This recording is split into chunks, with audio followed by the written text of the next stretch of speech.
Hello, hello. Let me try to get to my live stream. There we go. Stop that. Hi, Margot. Hi, Al. And live chat. So, hi, everybody. What did I do today? What did you do today? What did I do today? Finally got to take a swim today, and it looked like it was going to storm, and Luke and I went anyway. Ethan was working. And so Luke and I went in, and we thought, okay, maybe we'll get 5 or 10 minutes. We got 2 hours before it stormed, so that was great. Hi, Amanda Love. The water was nice. It was on the verge of being too warm for me, but it was beautiful, absolutely beautiful. So we had a good swim, and then we were taking care of Roman because Michael and Gia went to a Yankee game, Gia's first Yankee game. And then the other day I gave Michael the bracelets, the new ones, because he had the other ones that had the I'm going on the wrong, this one. He had the first batch that didn't have the two different colors. So I brought the ones with obviously the 2 different colors. And I saw that, he had it on when he went to the Yankee. He wears it all the time. He loves it. So, and Gia too loves it. And my daughter, I've got to mail my daughter hers. But actually, probably won't mail it. She's going to be here soon, so I'll just wait. I have a bunch of stuff for her. At this point, I'll just wait because, it's just a matter of days. All right, so now, what was I saying? Oh, so they came over after the Yankee game. And then Gia wanted to take Desi home. And Desi got in the car and she said, can I take him home just for one night? Just for one night? I was like, oh yeah, you could take him home for one night if you want. But then Desi jumped out and wanted to go with Lulu and Jasper. Hi there, Slimarin. Hi, Kato. Hi, Amanda. Tree Dog, hi. Okay, so tonight what we're going to do is, 2 of the stories we're going to talk about. One is going to be about another Mormon couple. I don't know what it is, but they lived in a house that I think was like $1.34 million in Utah. Their neighbors said nothing but great things, that they were completely shocked, that they had played softball the night before with them. Both the husband and the wife were making future plans. They had 6 kids. And let's see. Hey, Nan Sullivan. So, but police said something interesting. They said that in the room that they were found, there were some things in there that they can't mention right now that are relevant to the whole scenario of what might have happened. So I'm not sure what that's going to be about, but they had 6 kids, and he was 57, she was 52. He worked for a company that made, if I remember, like petitions, walls for certain events or something like that. And she was teaching at BYU music for the last 2 years. She was an adjunct professor, I believe it was. So, but we're going to look into that case. And then we're going to look into the Chrisleys, because Julie Chrisley, who along with her husband, they were convicted of income tax fraud, evasion, all that stuff, tax fraud and evasion. And so they were... I'm just looking at something somebody's putting up there for me to see if that's something. Oh no, I think she's just showing that. Okay, sorry, I have something else going here that I was looking at because I thought she was doing something with it. Anyway, I'm very sorry. They overturned her sentence, not her conviction, her sentence. And they overturned it, and they said that they didn't have enough evidence. I'm going to go through that, and she's going to be resentenced. And her daughter made a comment about, like, getting good news. But then I guess an attorney, probably for the husband, said, well, what about the husband? How come, what's with him? So, yeah.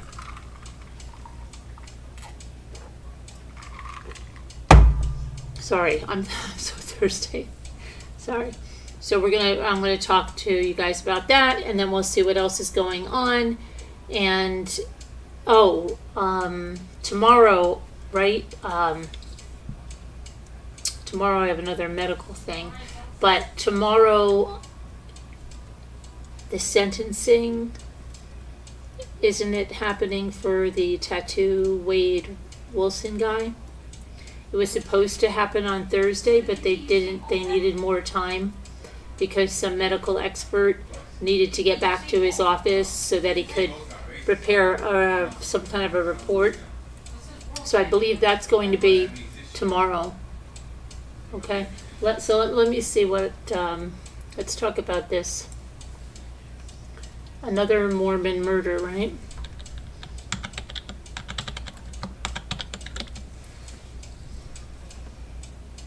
Oh, and he had posted this weird post, and it was in American Fork, Utah. American Fork.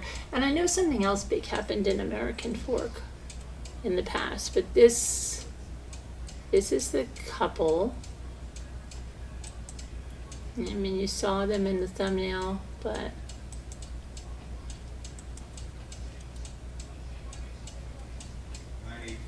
this is the couple. Come on. Come on.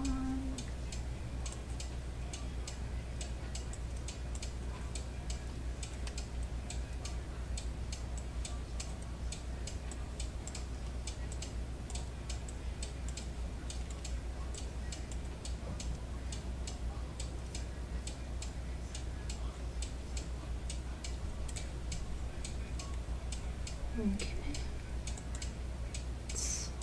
My computer's being a what? I'll tell you what my computer's being a. You can fill it in. See the little, there we go.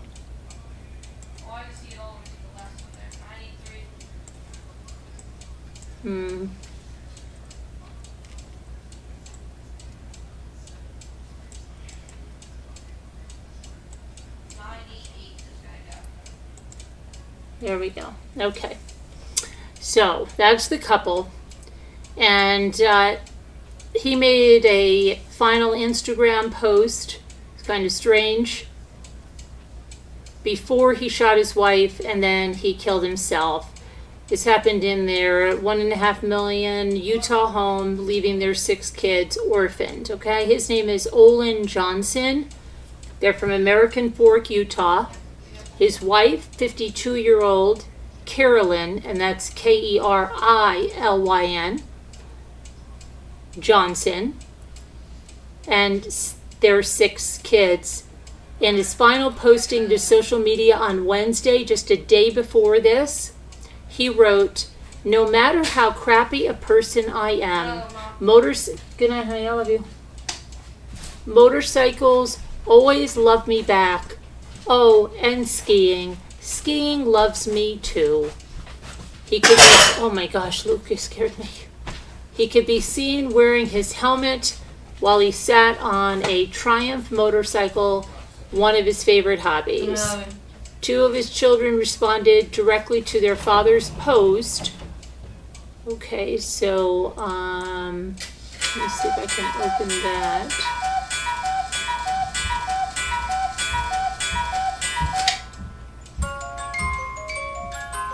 Okay, here's his post. "No matter how crappy a person I am, motorcycles always love me back. Oh, and skiing. Skiing loves me too." And then this must be one of his children, wrote that, "You're not a crappy person. You're the best dad in the world."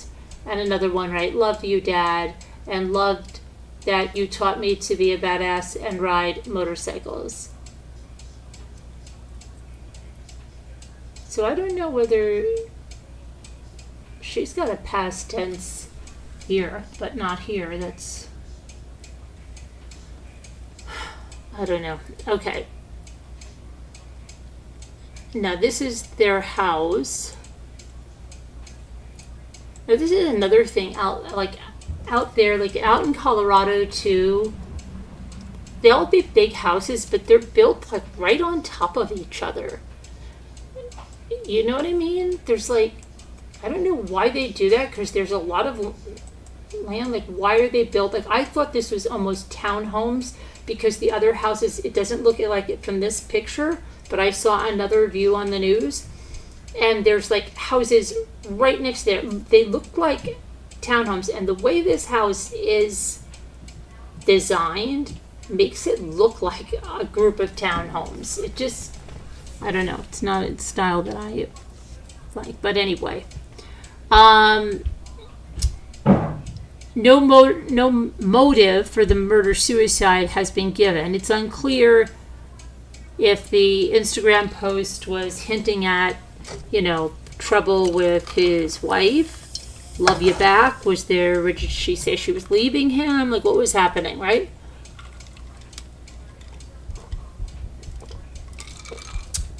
We don't know. And when police say there is stuff in that room, there could be a separation agreement. There could be divorce papers. There could be evidence someone was cheating, or you know what I mean? Because they did hint at something being there. So let's see. And they didn't hint at it. They said it was. Their social media pages, again, as we've seen so many times, seem to be a life well lived. Plenty of time spent with their kids, vacations. Some of their children were already married. They have pictures with all of their kids and their spouses. They had just come back, I believe it was from a trip to Australia. They believe this is a couple, would talk about how in love they are and their date nights and, all of that stuff.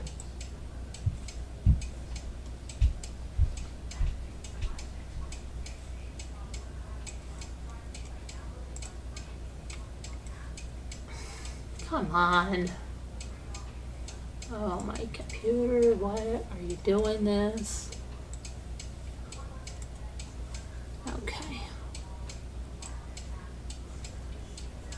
I don't know how this is getting so huge. There we go. What the freak this thing is in the corner. Get out of here.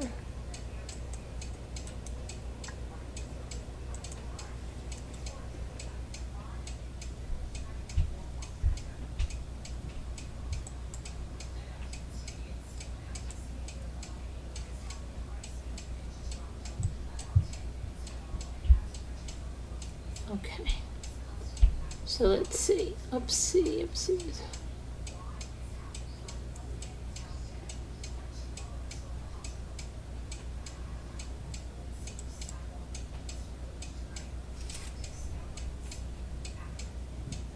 All right, let me get back over here. So, I'm just going to show you some of what, because a lot of people get themselves feeling bad about, oh, look, they're doing all this and that and the other thing, and then what happens? Then one of them kills the other, It's like crazy.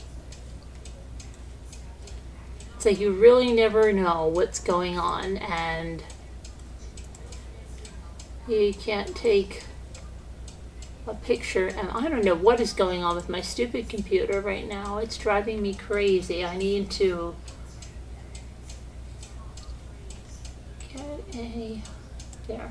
So there she is. She's baking bread, and like I said, she is an adjunct professor at BYU.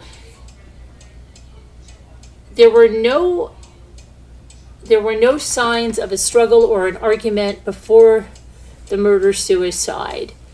And let's see. This is coming from police rushed to the scene just after 12:40 on Thursday, after they received reports that 2 people had been shot when a family member discovered them. Now, I don't know which family member discovered them, whether it's one of their children or someone else. Based on the investigation, it appears that Olin fatally shot Carolyn before fatally shooting himself, American Fork Police said. And they said, and I quote, the American Fork Police Lieutenant Stuart Four said, "We're not real sure what led up to it, but he shot her twice, and then he shot himself, ending his life." He also said that there were no signs of a struggle or an argument. He didn't go into further details about the crime scene, but he said, "At this point, the family is requesting privacy as they grieve their loss. We express our most profound and sincere condolences to the family and friends of Olin and Carolyn." The American Fork Police Department said in their statement, and they were classifying the two deaths as a murder-suicide. Then a retired voice teacher at Brigham Young University who had Carolyn Johnson as a student said that Carolyn was literally one of the most generous, kind, supportive people that I have ever known. That was from Gail Lockwood. She is a light that will be missed in the world. So Johnson's job involved the building of firing ranges. Oh, so he also did that, and saw him acquire quite a gun collection. Carolyn was herself a voice coach and a singing teacher at BYU. Let's see, and I believe that I know I read in some of my research that he made these like petition things, and that he worked with the FBI and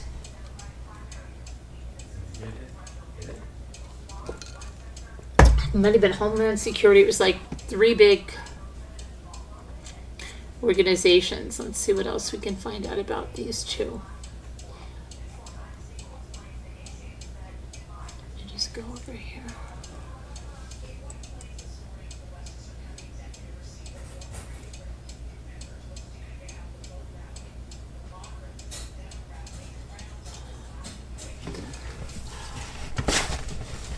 Lumbar support pillow drives me crazy. Okay.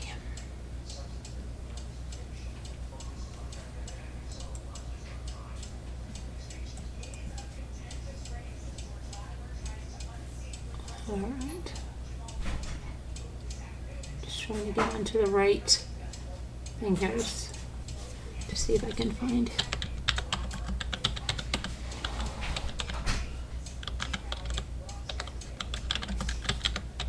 Okay. Well, I think that's interesting. Okay, that's interesting. Okay, so let me see here.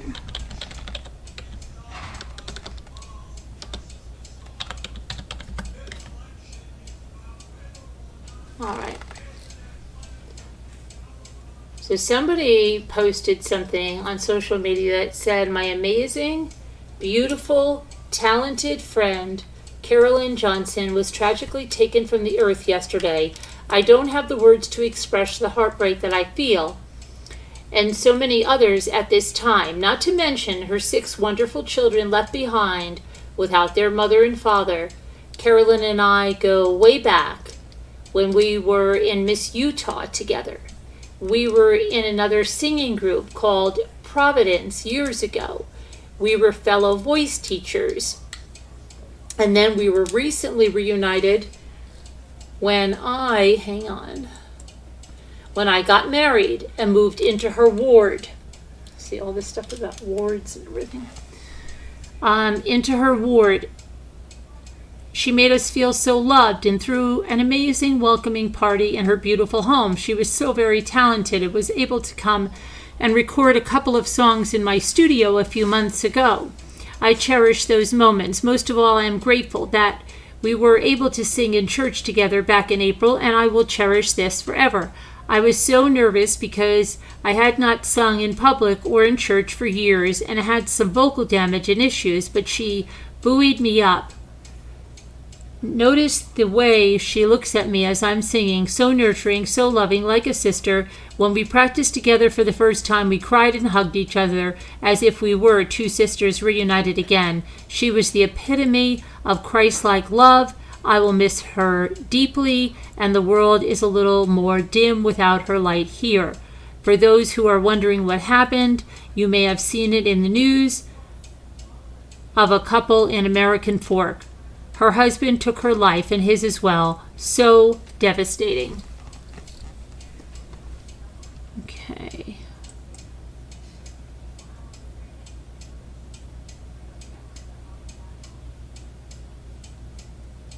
Now let me just see here because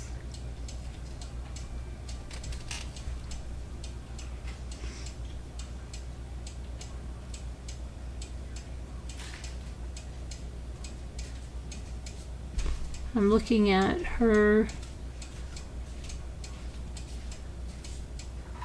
Let's see. It looks like they had 3 of their 6 children at home, and I think 3 were married.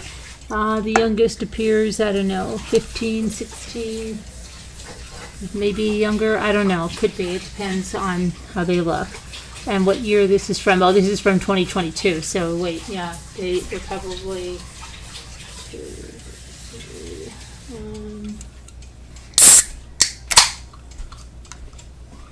Yeah, you know, the perfect little card in front of the door, everybody dressed, even the family cat is in the picture.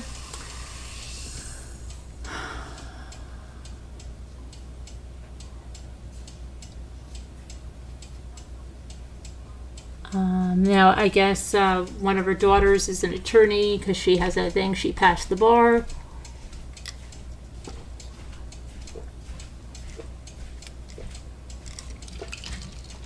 This is interesting. This is one of the pieces I picked up tonight. This is like crazy. Lobster crab. Sorry, somebody just came flying on the video here on my phone, and that's crazy. Okay, it scared me. I thought that sounded like me, but as I said, this is interesting, and she said the exact same thing. This is interesting. This is something I picked up today. Okay. What did I do with? So this house is not a house that they raise their kids in. This is a house that they've recently built. It's because in October of 2022, which will be it'll be 2 years in October. It says late post, but we built a new home and moved about 5 months ago. If you want our address, please PM me. So they built a home like that. Okay, so I don't know where they, and then what did they move from? Was it financial reasons? Was it, what was it? I don't know. So let's see if I can see anything else here that they have.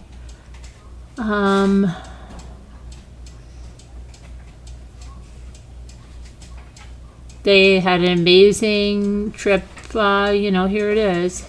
Amazing trip away to, let's see. I don't know about the date nights, but a lot of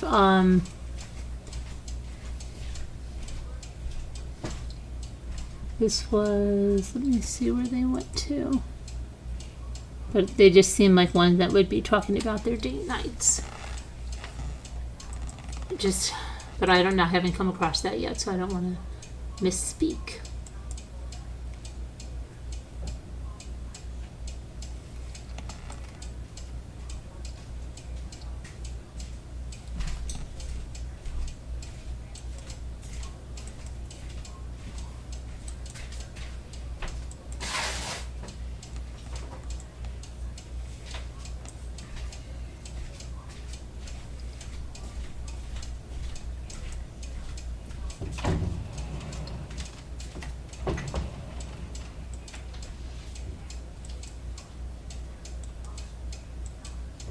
Okay, so There they are traveling. It looks like they went by themselves. And that was Puerto Rico. And then so many fun fall hikes this year with her and the kids. And with the kids, they show 2 kids in this one. And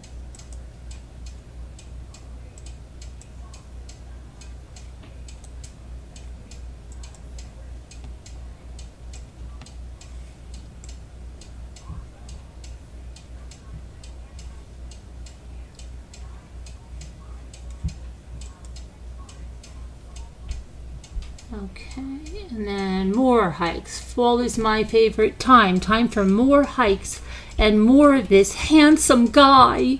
I'm sorry, like when people go overboard like that with, I don't know, there just seems a fakeness about it. Or when, my biggest pet peeve is when someone posts a picture of their kids and says, I really love these kids. Like, you're supposed to love your kids. Like, I just think it's I don't know, it just rubs me the wrong way. It always has. Like, it's like, do you need to say that to someone? Like, does someone not think you love your kids?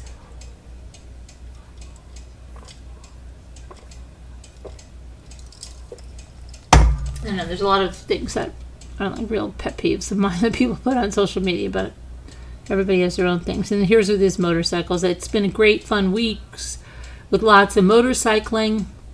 Olin loves taking the kids dirt biking. We had a great time taking the Alpine Loop on the BMW GSA. So,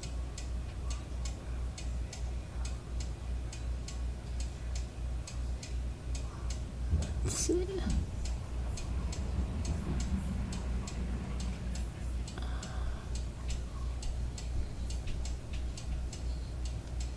Okay, and here's another post where she says, devouring this delicious gift from our unbelievable, amazing realtor.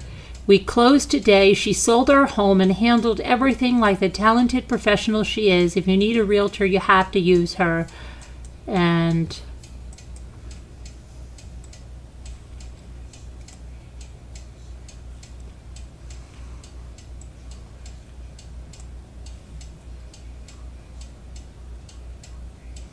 okay, and this is the house. Here's their former house.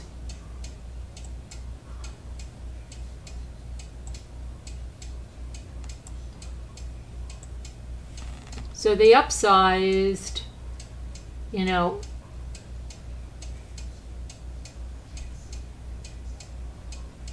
That's their former house. And it says, we are moving. Our home went on the market today. Here's a link if you want to share. To anyone interested, it's an incredible place to live.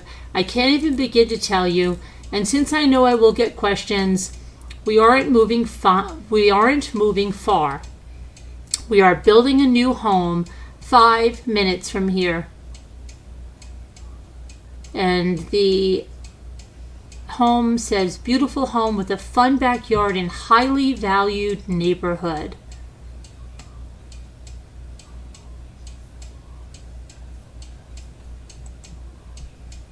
And let's see, it says off the market, but let's see if we can still get to the photos. I think we can. So let's take a look at what their previous house.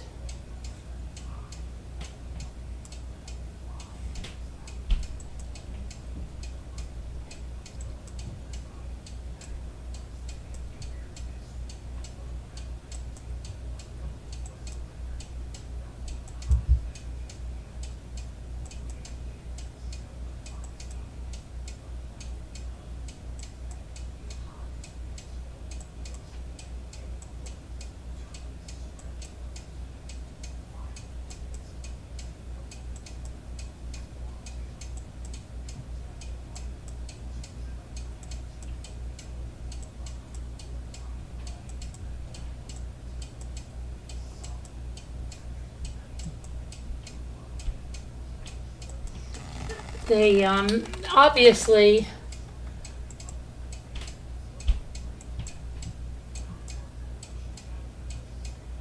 could not have been living in that house with everything out of that house. I mean, you can see it's like stage. But look at that. Isn't that interesting? Out of everything being out of that house, that prepper space, which I've since, started to learn that part of the Mormon philosophy is to prep.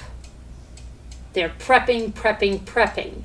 And they have to have these big, large pantry spaces where they gather food and lots of it. So for I guess that's important to show, because this is probably be sold to another Mormon family, that there's this prepper space. Now this space is there, but everything else looks like every personal effect, every photo, everything is taken out of there. It doesn't even look like people live in that home. There's no kind of, personal effect. And a lot of times, that is what a realtor will tell you, is to get all that out so that people can imagine them living in the house. So it looks like that was all done. They have solar panels, but you see how close the houses are. They're literally on top of one another.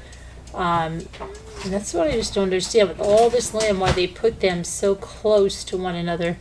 But I don't know. Now here, let's see if she has another post. She says, the Book of Mormon is not only the keystone of our religion, but it can also become the keystone of our testimony, so that when trials or unanswered questions confront us, it can hold our testimony securely in place. This book is the one weight on the scales of truth that exceeds the combined weight of all the critics' arguments. Why? Because if it is true, then Joseph Smith was a prophet, and this is the restored Church of Jesus Christ, regardless of any historical or other argument to the contrary. For this reason, the critics are intent on disproving the Book of Mormon, but the obstacles they face are insurmountable because this book is true. I love the Book of Mormon. Ted R. Callister. Okay.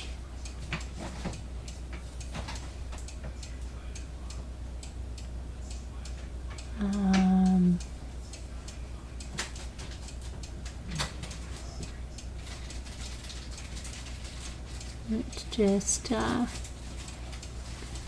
daughter's engagement, her son's engagement, wedding number 2, 2 weddings in 5 weeks. And this was in 2020 amid COVID. And let's see.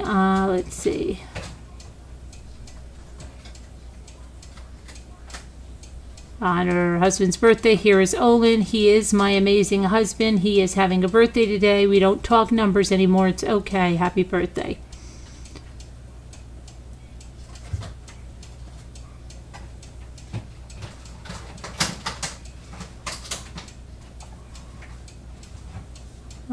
So cold today, thinking of warmer time in Hawaii with Olin not so long ago. So all of that.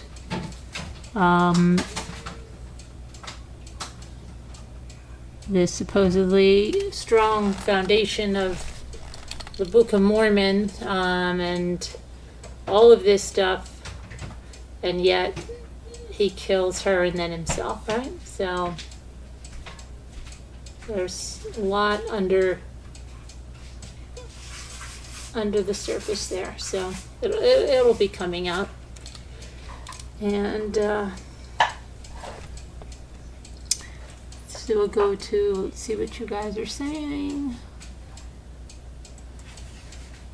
What do you say about this? Fake. You say totally agree, Carolyn. High painted black. He changed the value.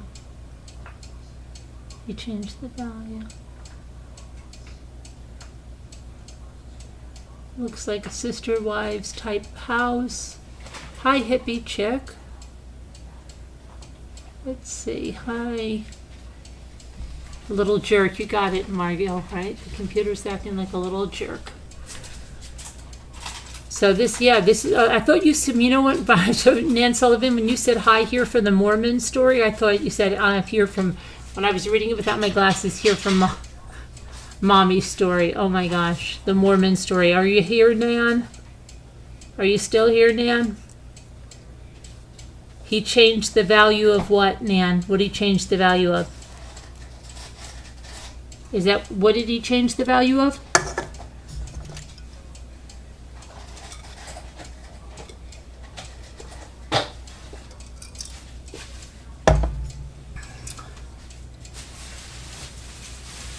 But it's like Colorado. It's like all this land, and they build right on top.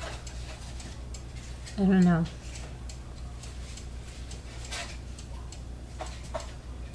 I'm waiting for Nan to see if she can tell me what did he change the value of. When he listed the house, as a high, he changed that? What do you mean? It says it on her, it says the realtor said that. When he listed the houses, he changed that. I don't know, Nan, wait, I'm confused. Nan, do you know personally something here?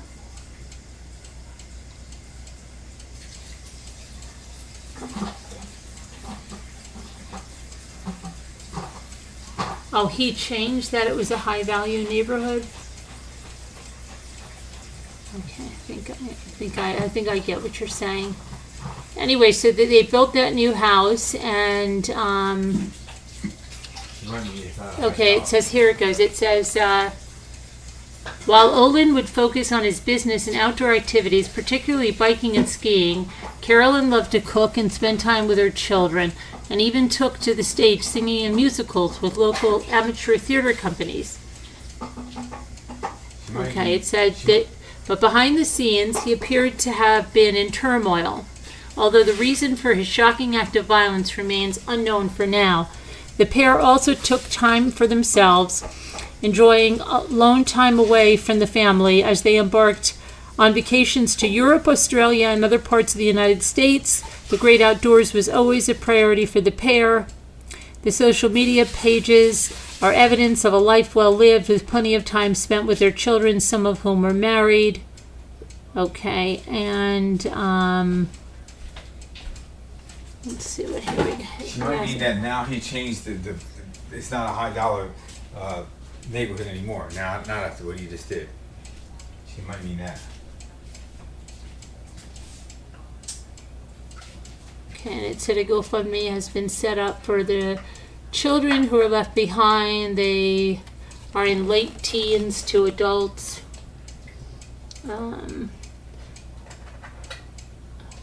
It said he ran his own company, SimTech Modular, specialized in making small arms. Where did it's something I read prior. They must have had it wrong, because it was this same company, SimTech Modular, and they said they made small arms firing ranges that can be used for training by the military and the police. Okay. Yeah, some other as stuff comes in had it wrong. Yeah, let's see what else we have here. I was going to say something else, and I don't know what it was. Oh yeah, I don't know if that I thought there's a lot of couples like this, and they post every week about their date night. So I just assumed they had the date nights, but I don't see the date nights on there. So I'm sure they probably had them, but I don't know. Some people post like all the time about that, and so I just don't want to make any assumptions and say something that's not there. They posted about their vacations, their hikes, their all of that stuff. Okay, let's see what else we can find out over here. Let's see. So it says over here, let's take a look at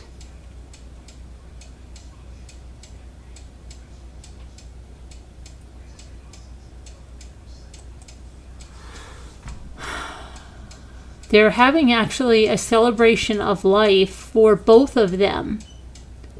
They actually had that today. 8:30 to 9:30 p.m. They had a candlelight vigil. And they have a GoFundMe.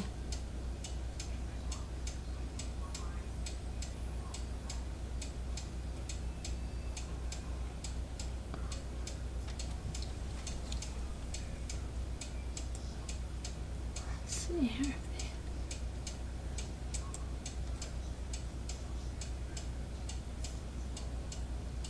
What does this say here now? It says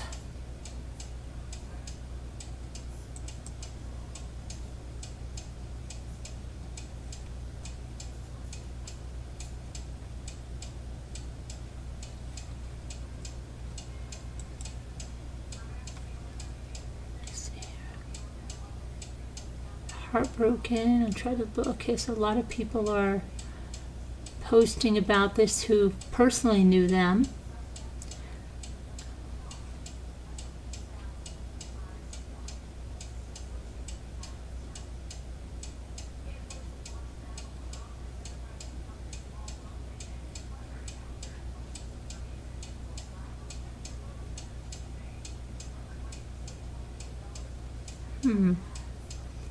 So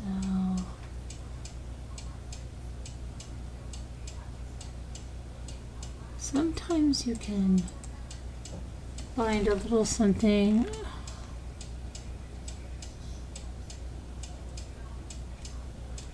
Somebody said domestic violence knows no boundaries and no one knows what goes on behind closed doors. This is devastating. My heart goes out to the children, of course, yes. 6 children and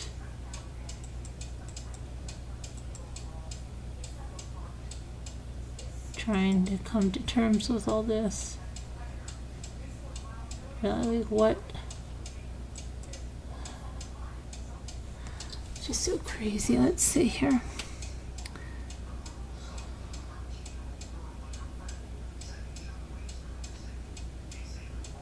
Sunday evening, a candlelight vigil for the Johnson family was scheduled at Art Dye Park at American Fork.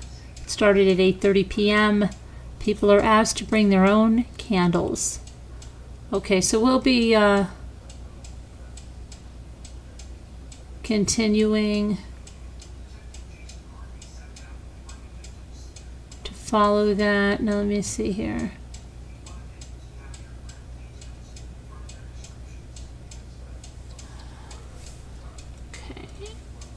There was something, before we go to the Chrisley thing, there was something about I had just come across about a Maryland couple, and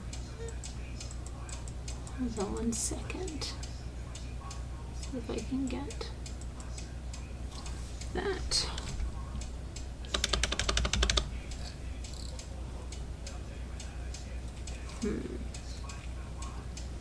Let me, you know what, let me get rid of some of these photos because I think they're locking up.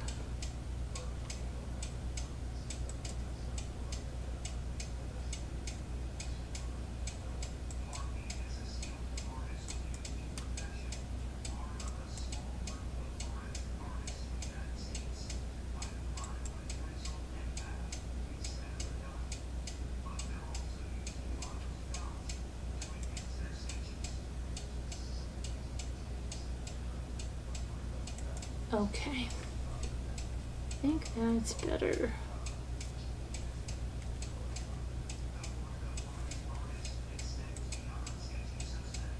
Come on. Okay, now I think I've just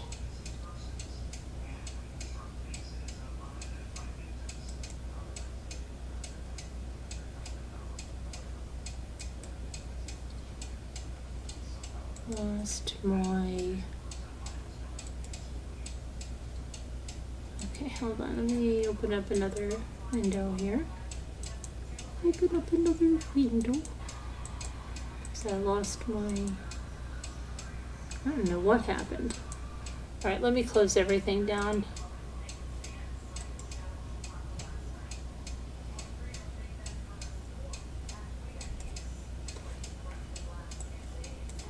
There we go. My computer's being...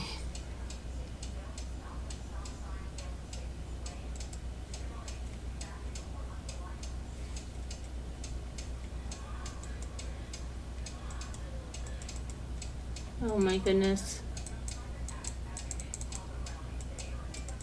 I'm very sorry. I'm trying to get this to shut down. There we go. Hello, finally. Okay, now I'm going to see if this will come up again.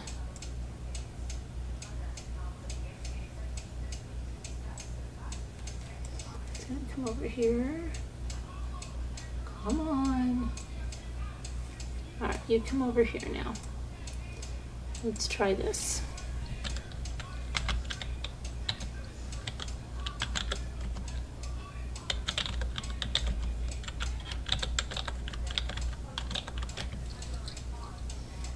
Okay, here's what I want to talk about.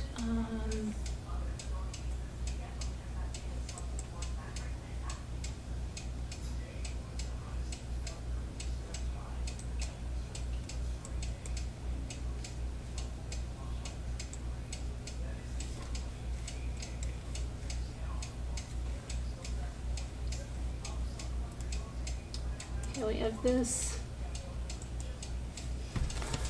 couple right here. At StockCharts.com, better insights lead to smarter investing. Build your... Be quiet. Oh my goodness, now what happened? Oh, I've lost what I was looking at again. Oh my gosh, this is crazy.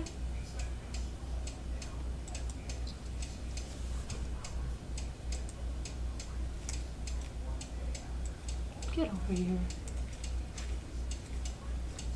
You go over there. I'm sorry, guys.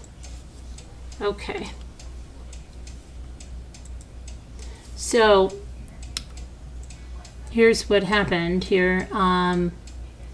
This Maryland couple, they were among more than 1,300 people who died during extreme heat in a pilgrimage in the Middle East.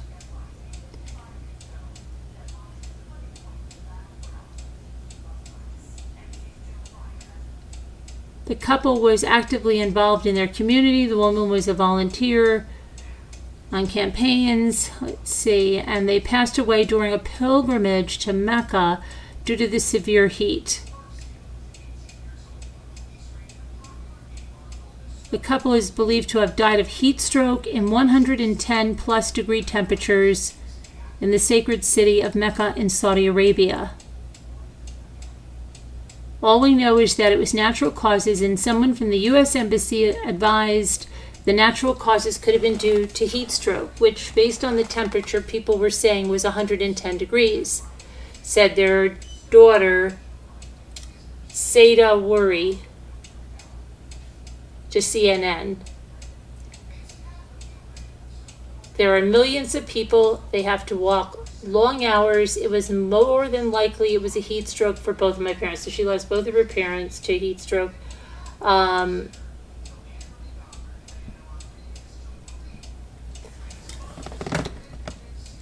they say that all Muslims are required to make this pilgrimage in their lives if they are physically and financially able to do so. Many wealthy Muslims make the pilgrimage more than once.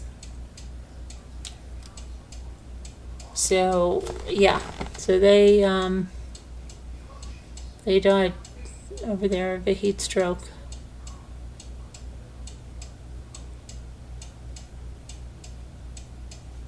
Okay, now let's go back to where we're going to talk about the Chrisleys, right?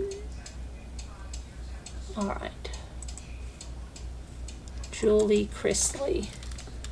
Julie Chrisley.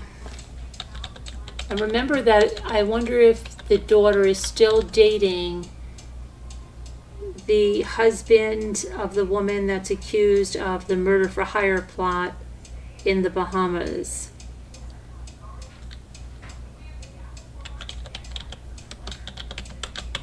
Okay, let's take a look at this.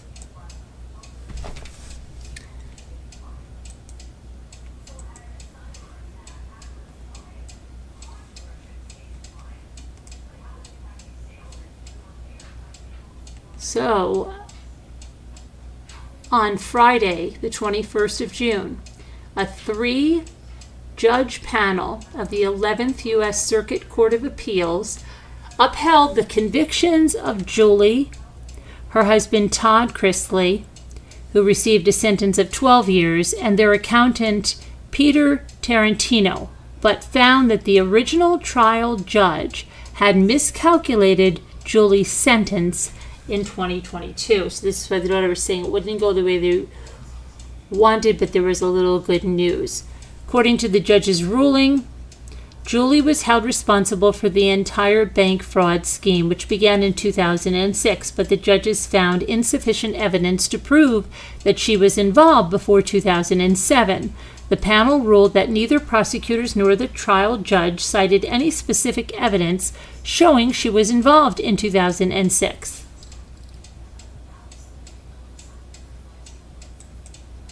The problem is that we have not located the evidence the district court relied on in adopting that finding, said the judges in their ruling on Friday. Our review of the record hasn't revealed evidence to show, even by a preponderance of the evidence, that Julie was involved in 2006. Indeed, the government's brief concedes that the evidence shows Julie participated in the bank fraud conspiracy from 2007, not 2006, the judges added. Julie's case will now be sent back to a lower court for resentencing, so a judge can revisit the narrow issue of how much Julie's sentence should differ from its original. So it's 1 year, guys, right? 1 year difference. We are pleased the court agreed that Julie's sentence was improper, but we're obviously disappointed that it rejected Todd's appeal, said the Chrisley's attorney, Alex Little.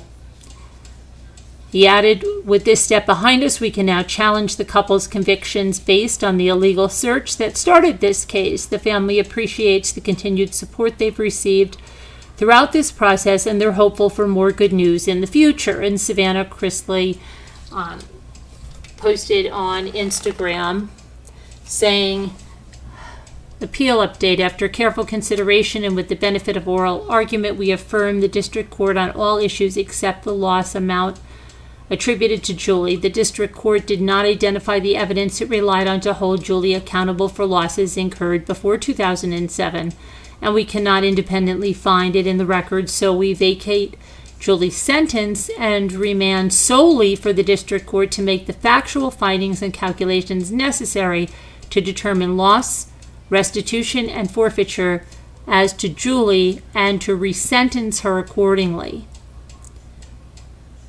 Savannah Chrisley shared the update, spoke directly to the camera about the appeal, saying that it didn't necessarily go as we hoped, but we do have a little win. What the ruling means is that the appeal court could not find any evidence that attributed this $17 million loss amount to my mother. And you see, that's not true. That's not what they said there. That's not what they said there. They said that they didn't see any evidence of her being involved with it prior to 2007, right? That's what they said. She just completely said something totally different. Totally different. So that's interesting that she would say that. That's very interesting. So she just read that, I guess, either the way she wanted or just totally deliberately did that. I don't know which one of the two, but that's not correct from what I just read, right? And whatever you just heard, what do you think? So, that's interesting. I don't know.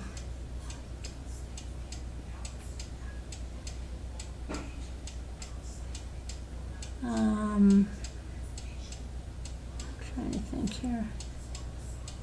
Yeah, that's interesting. So let's see. She added that Julie could be released from prison as early as 2026 and that she had some other ideas up her sleeve to revisit her father's case. She said that, okay, this is what she said, and that the could not find any evidence that attributed the $17 million loss amount to my mother, and for that I'm grateful, and I hope and pray that the judge can send her home. That's who heard what.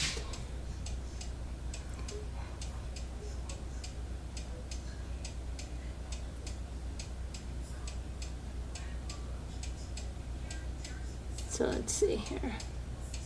Prosecutors accused the two and their accountant of evading nearly $2 million in state taxes between 2008 and 2016, and of using their production company, 7C Production, to hide more than $1 million worth of their reality TV income from the IRS.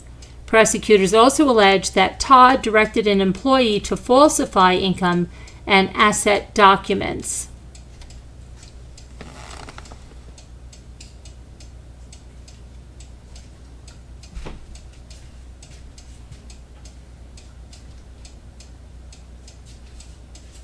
Chrisley later turned themselves in and pled not guilty. In October of 2019, the Georgia Department of Revenue cleared them of their state tax evasion charge. So the Georgia Department of Revenue cleared them.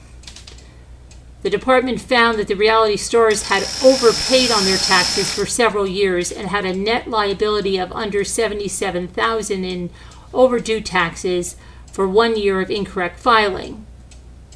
In June of 2022, the couple and their accountant were found guilty on all counts in a federal court in Georgia. Julie was also convicted of wire fraud. The Chrisleys began their prison sentences in January of 2023, and Todd is set to be released in September of 2032 from the federal prison camp Pensacola. The original sentences were also reduced in September of 2023.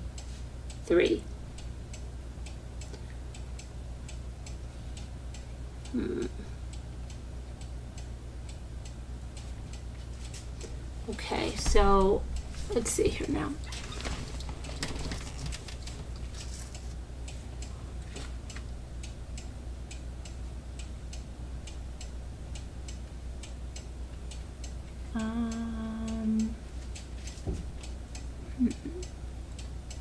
Let's see if there's anything else going on here.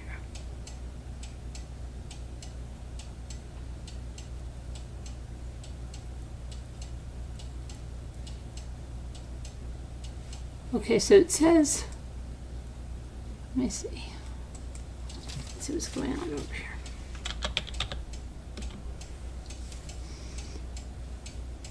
Florida man admits to accidentally kneeing his 6-week-old son to death. Accidentally, he did that.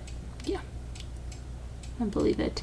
The fourth victim of that Arkansas mass shooting at that grocery store has died. Thanks. That's that.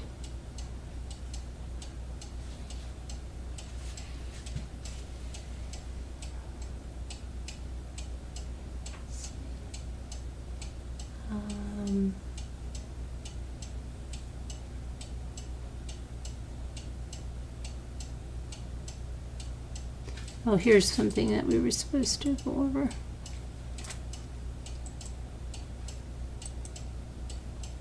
Okay, this is in Indiana.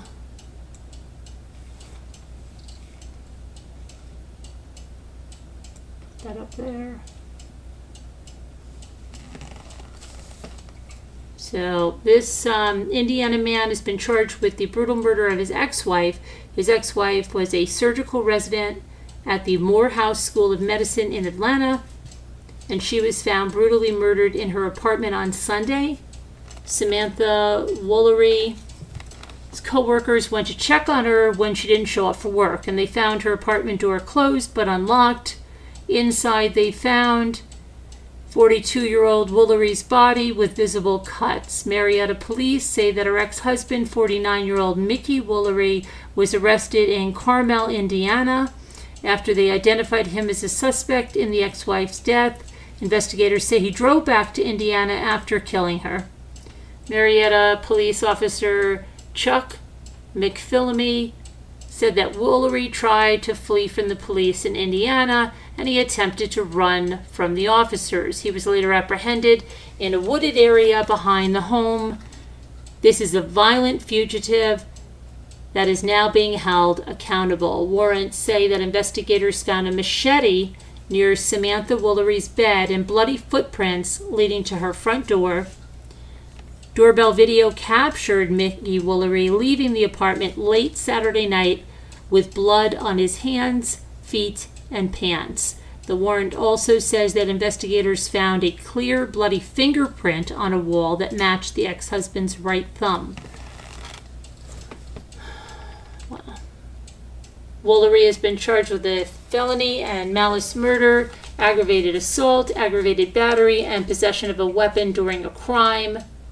The Morehouse School of Medicine released a statement noting that Samantha Woolery had been named 2023 Surgery Intern of the Year at the school, and they said, quote, Dr. Woolery, known for her kind spirit and exceptional ability to connect with others, was set to begin her categorical residency. She was to begin her residency at Grady Memorial Hospital in Atlanta.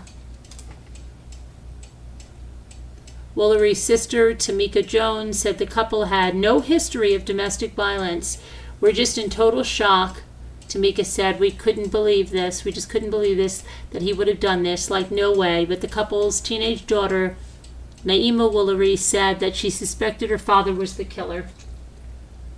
And I quote her saying, I kind of had an idea, but I just didn't want to believe it. But I would never think that he would ever lay his hands on my mom, of all people, because my mom really stuck her neck out for him. And at the end of the day, she always wanted to see the best in you. Court records in Hamilton County, Indiana, say that Mickey Woolery was charged with felony domestic battery committed in the presence of a child less than 16 years old in 2022, but that case was later dismissed. Jones said that her sister was born in Jamaica and came to the United States dreaming of becoming a doctor. She began her career as a nurse and went back to school for her master's and doctorate degrees in Michigan before coming to Morehouse. Woolery is the second Morehouse School of Medicine resident found dead in less than a month. Diamond Clark, 28, was found dead in a wooded area of DeKalb County on May 28th. She had been shot. Police, however, say her death appears to be suicide, and they are awaiting a final report from the medical examiner's office.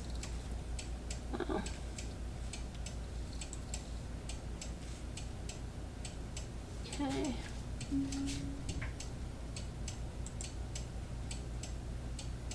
And this woman looks so familiar in this next story right here.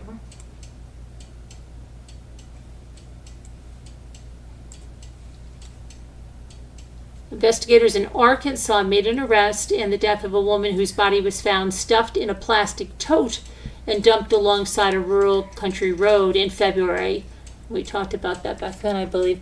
The St. Francis County Sheriff's Department said that boys riding four-wheelers found the tub containing the body of Troy Alexandria Strope, 42, on February 20th on County Road 731.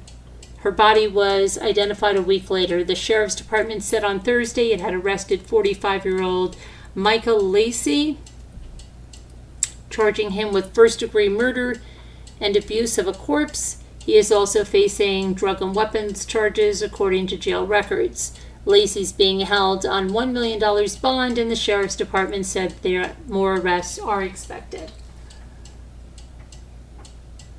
Investigators searched a house that they believed was connected to the murder and detained one person on drug charges in early March. It's unknown if that person is Lacey or someone connected to him, but he was booked into jail on May 16th.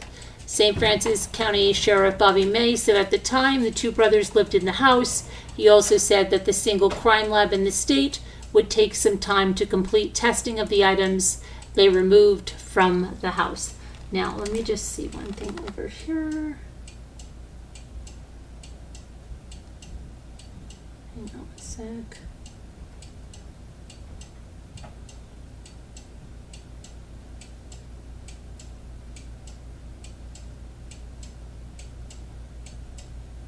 Okay.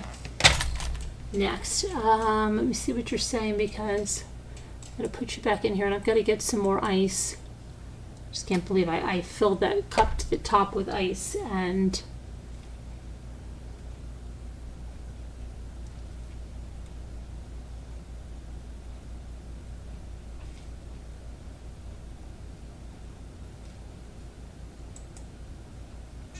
I need more ice.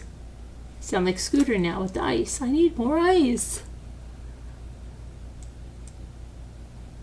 Okay, let me get to you guys live. There we go. Okay, so bear with me a minute while I go get more ice. Hi, Sassy. Hi, Ruff. Hi, Nan. Hi, everybody who came in while I wasn't. That's where Trish Sherwood lives. You don't live too far from Marietta. Okay, did you hear about all this? Hold on, I gotta get some more ice. Gotta get some more ice.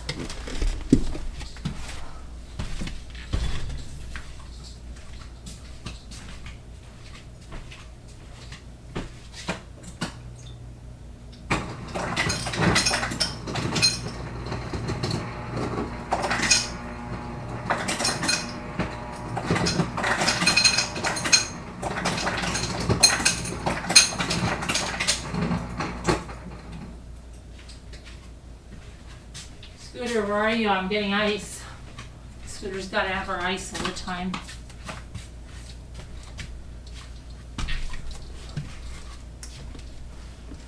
Okay, let me just see which seltzer I'm finished. Just seltzer goes so quickly, doesn't it?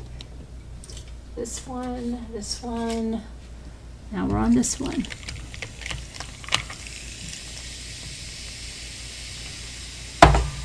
Okay. All right, let's see what else.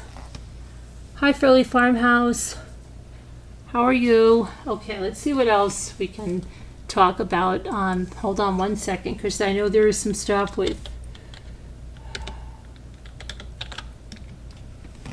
stuff in the news, right? Okay.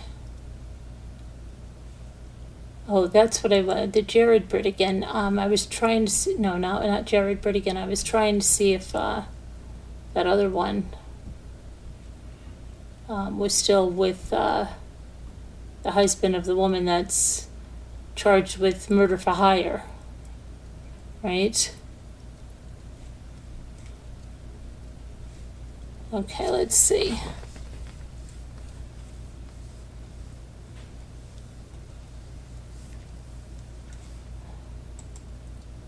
So that's not what I was looking at. Hang on.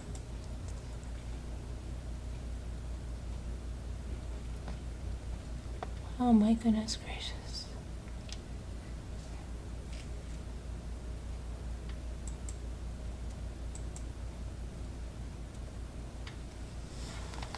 Oh boy. You know, there are still people actively discussing the Chris Watts case in here.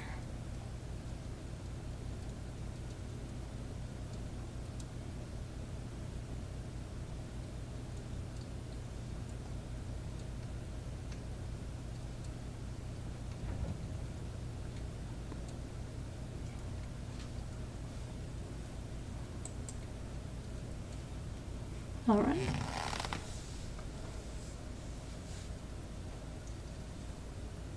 So Gypsy Rose.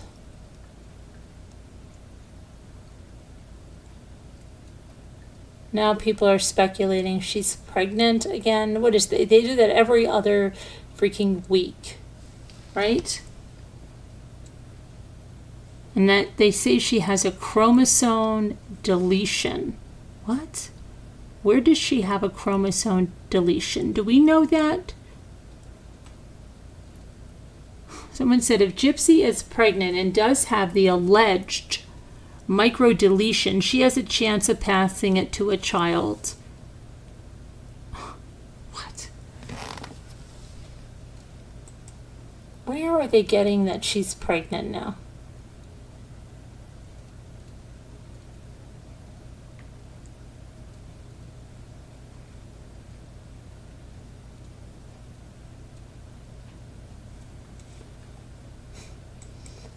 I don't know. I don't know.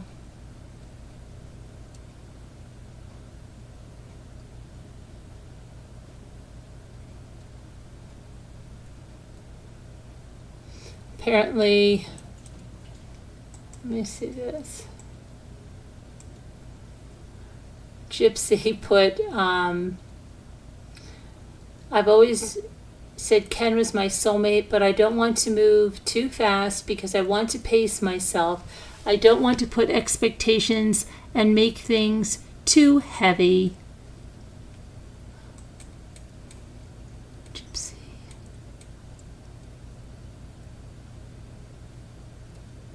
So you know that there's going to be another episode of her life after lockup tomorrow.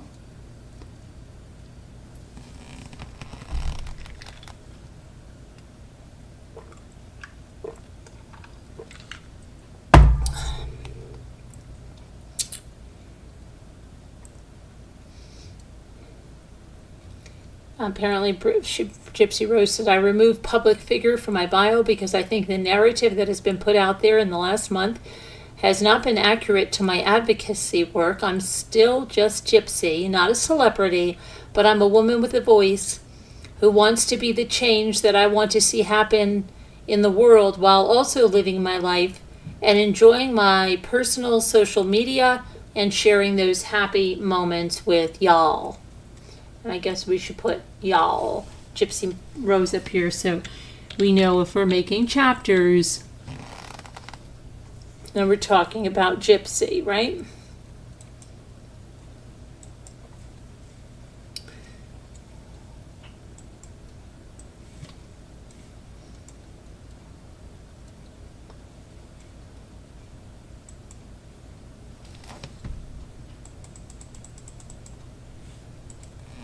Okay.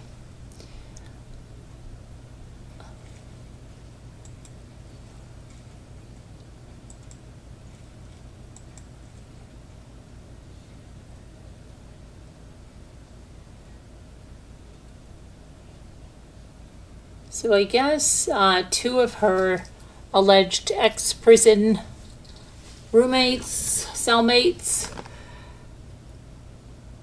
said, and now, again, it's all alleged because we don't know that they're telling the truth or whatever. They said that she was weird and more quiet in prison and is not acting the same out here.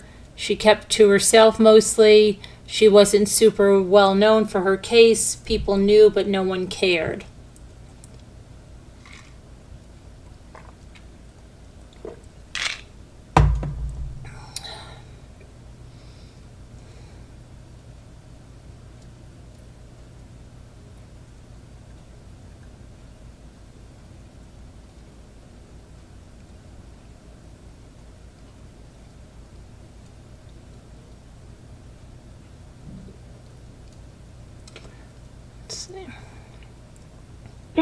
People are even feeling bad for Dee Dee. Isn't that crazy right now?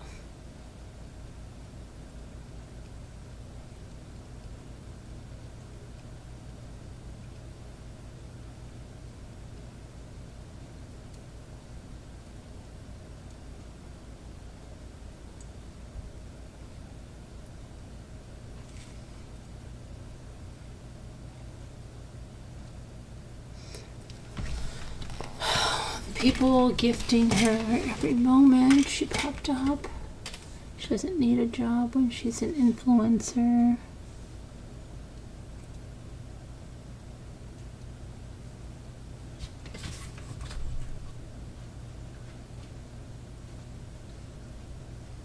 Gypsy smashed her own laptop.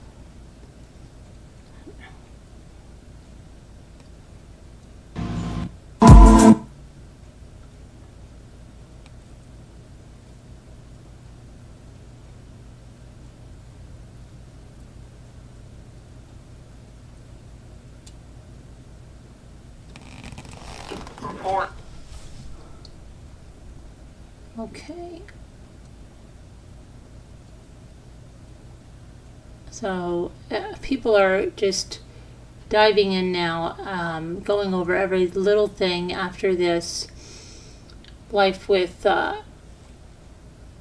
after lockup, and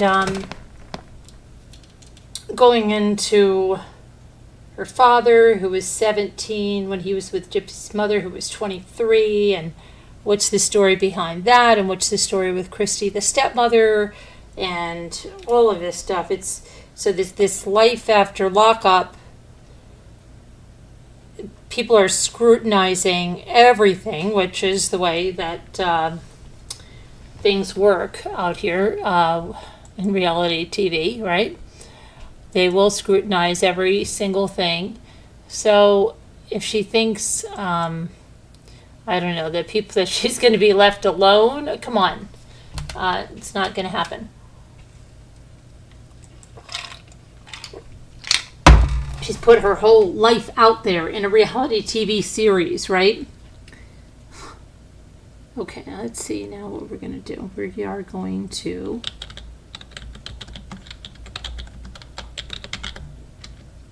go here.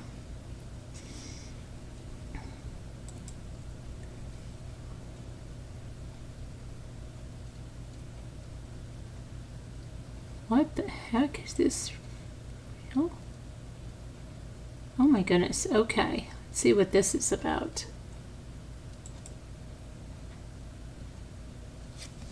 So this 5 family members were tortured with hot metal during a home invasion last weekend in Harnett County, North Carolina, that the Harnett County Sheriff Wayne Coates calls the most heinous he's ever investigated. What? Okay, let's try to get...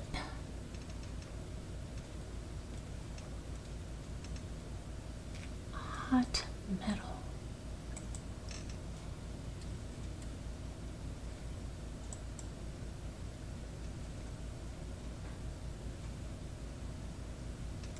Okay.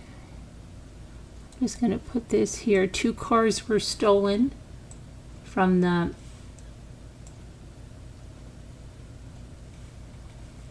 Did anybody hear about this? So it says that Harnett County family was attacked and injured during a home invasion early Saturday morning in which 2 cars were also stolen. The incident was reported around 2 a.m. Saturday at a home in the Yorkshire subdivision in western Harnett County.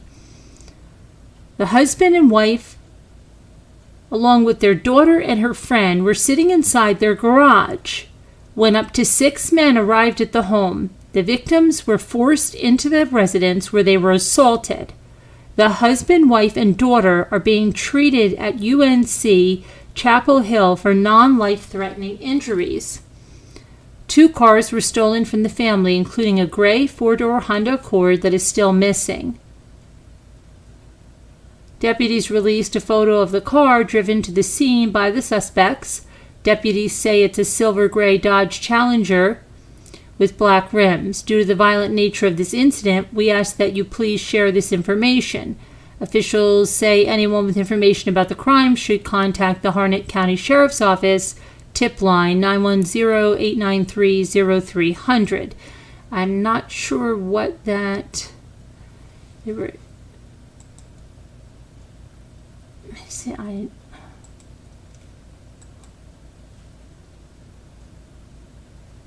The suspect stole multiple personal items, ransacked the home, assaulted the children, and took off with stolen vehicles.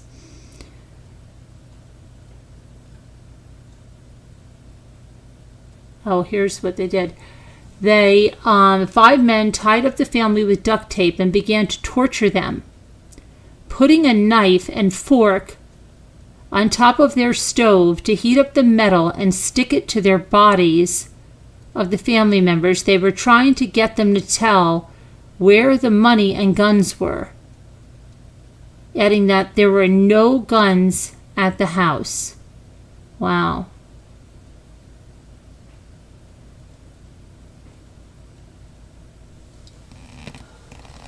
Crazy people.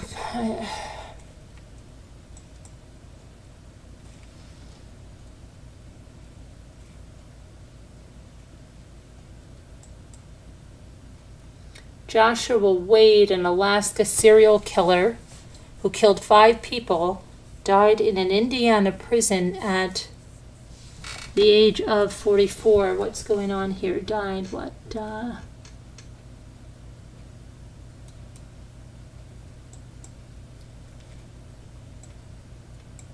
We're just watching something about a bunch of serial killers.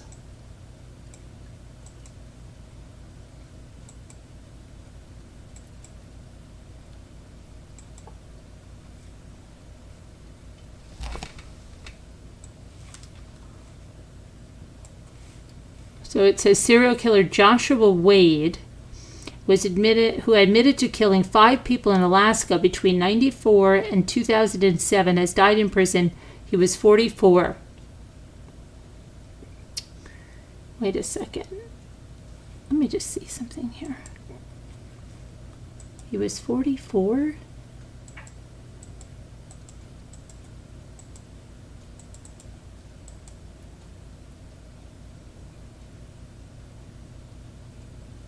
So you're telling me he was 14 when he started being a serial killer? Wow, okay. According to a statement from the Indiana DOC, Department of Corrections, Wade died on June 14th at the Indiana State Prison in Michigan City.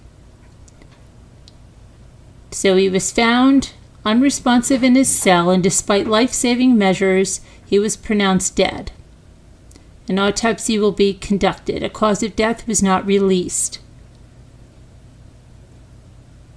Wade was convicted of state and federal charges in Alaska, and he was transferred to an Indiana prison in 2014 after he accepted a deal with both state and federal prosecutors.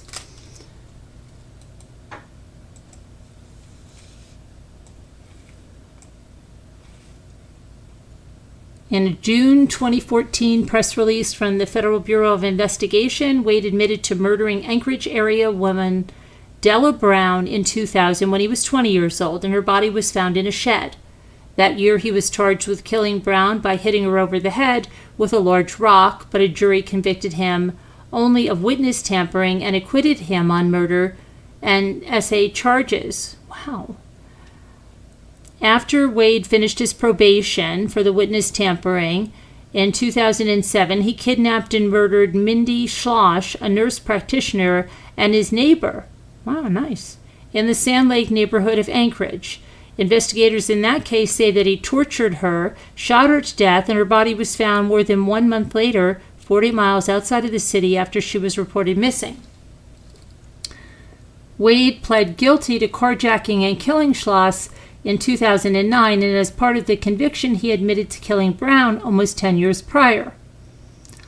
According to the FBI, Wade later told Anchorage police and FBI agents that he killed 2 other men in 94 and 99, as well as another man on the same night that he murdered Brown in 2000. Investigators believe the man he murdered in the 1990s was 38-year-old John Michael Martin, when Wade was 14 years old, and 30-year-old Henry Angto Asrak, according to the FBI's press release.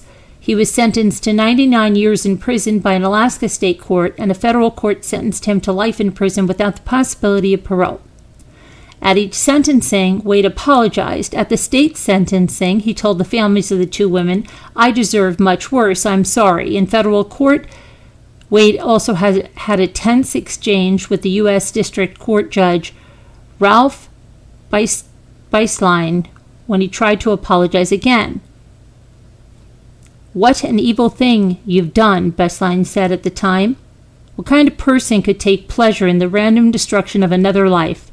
In response to the judge calling him selfish and a coward, Wade told the judge, "Don't push it, man." Wade was born in Great Falls, Montana. He moved to Alaska as a child. He lived with his father in Anchorage, spent time in juvenile jail facilities as a teenager. Many experts have highlighted his killings as an example of the high number of violent crimes against Alaska natives. And it's 2014. Hold on a minute, guys. I'll be right back. Just stay right here. I'll be right back.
Sorry. Hi, Mary Warren.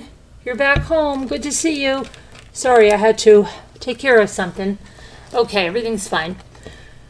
All right, so we were about this serial killer right here.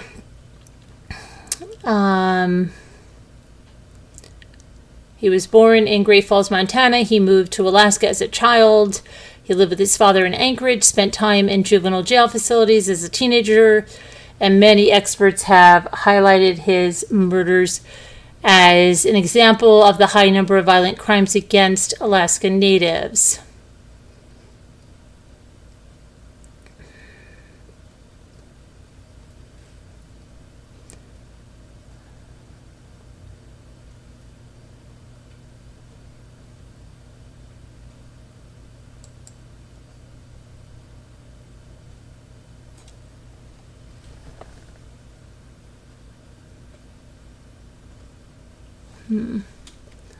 Okay. Let's see what else.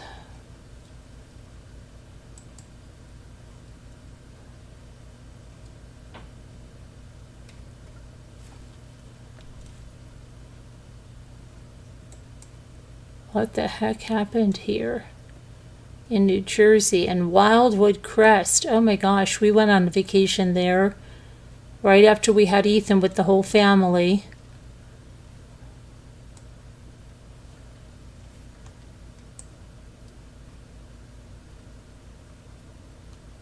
Mother always used to go to Wildwood.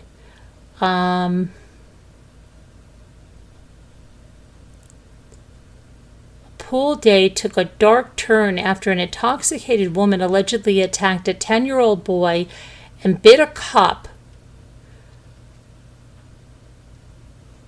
A woman identified as Fallon Turner from Philadelphia attacked a child. Is this the one that I heard that just recently they say she tried to drown a child? At a motel in Wildwood Crest on the afternoon of June 17th. Officers responded to the motel, identified as the Waikiki Oceanfront Inn, after witnesses reported that Turner, 43, was involved in an altercation with a child at the pool.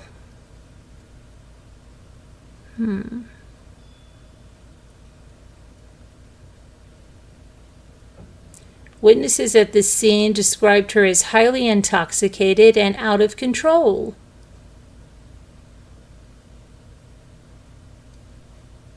Another witness allegedly told police that Turner had been drinking tequila throughout the day. In her intoxicated state, she grabbed an unrelated 10-year-old male and swung him around in the pool, dunking him underwater. And after the 10-year-old's father tried to intervene,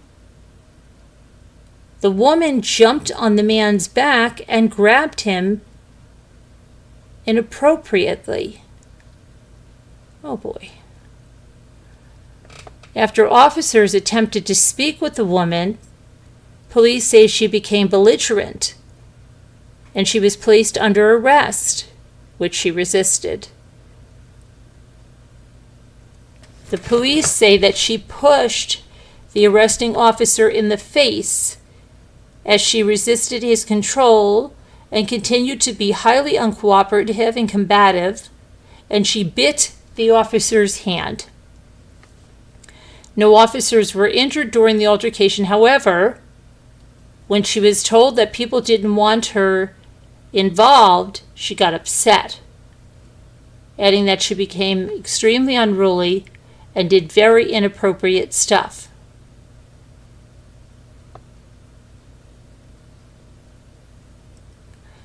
Now, they say Wildwood Crest is usually a family-friendly place, but the police department has seen more cases like Turner's since the COVID pandemic. It's unfortunate.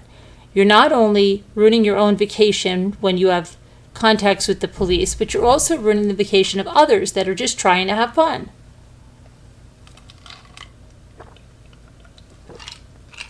Okay, Turner was charged with third-degree endangering the welfare of children, 2 counts of third-degree aggravated assault on a law officer, third-degree resisting arrest with force, fourth-degree criminal contact, 2 counts of harassment, disorderly conduct, and failure to allow fingerprinting.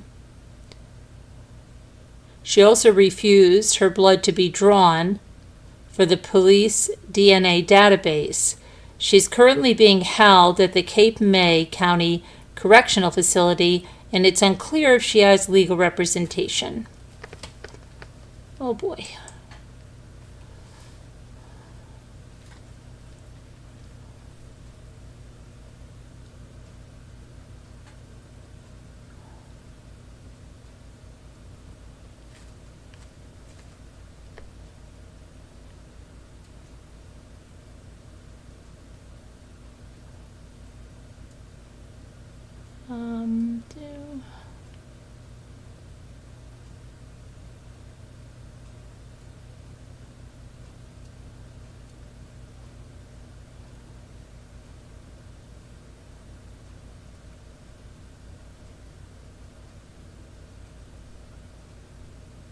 Trying to see if there's anything else.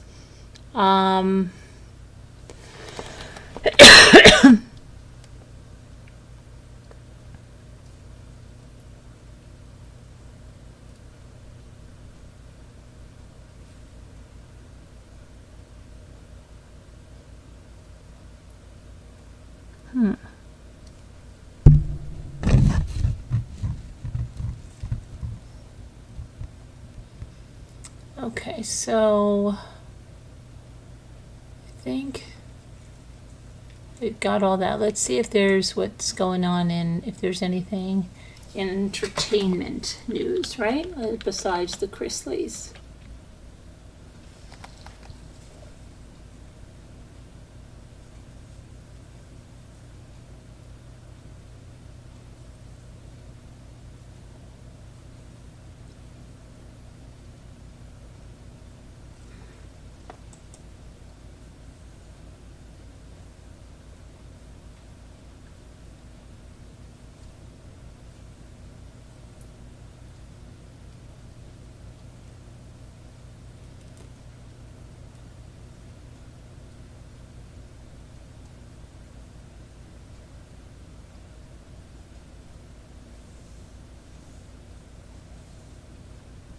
I want to see one thing here. Sarah Jessica Parker is 59.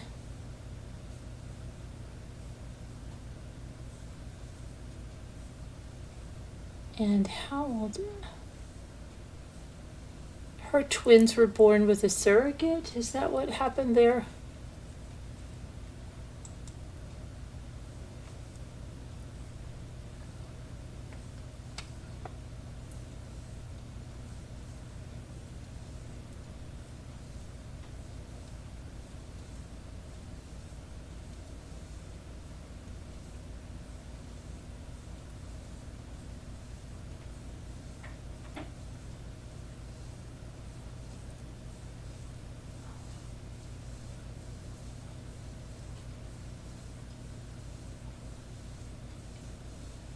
Ben Affleck doesn't have his wedding ring on anymore, they're saying. Trying to see what else is going.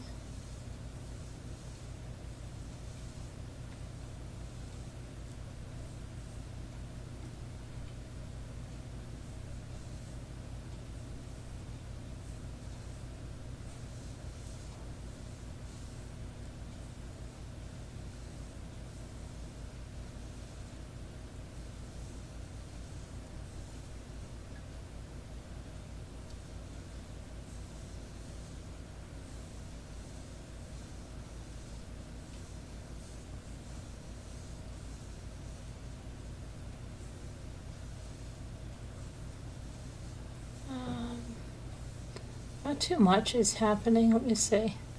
I don't see much interesting there. How about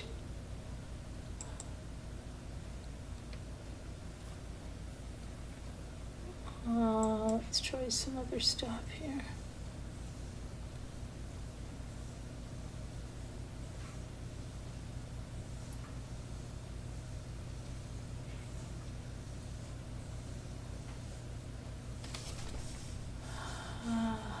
Hailey Bieber is pregnant.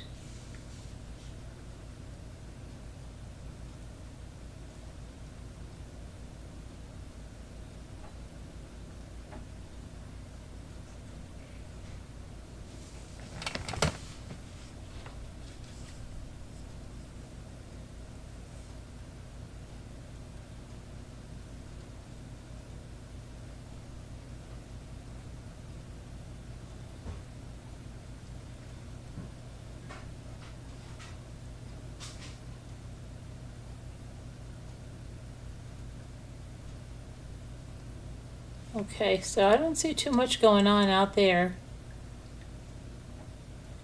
at all.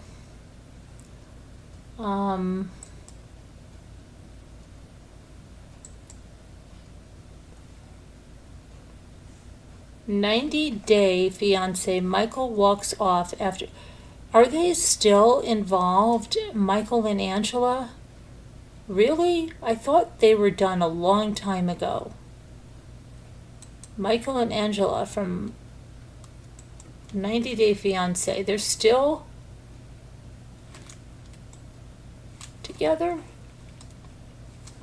Or Angela was like, I don't know how old she was. She thought she was going to have another baby. She kept telling him that.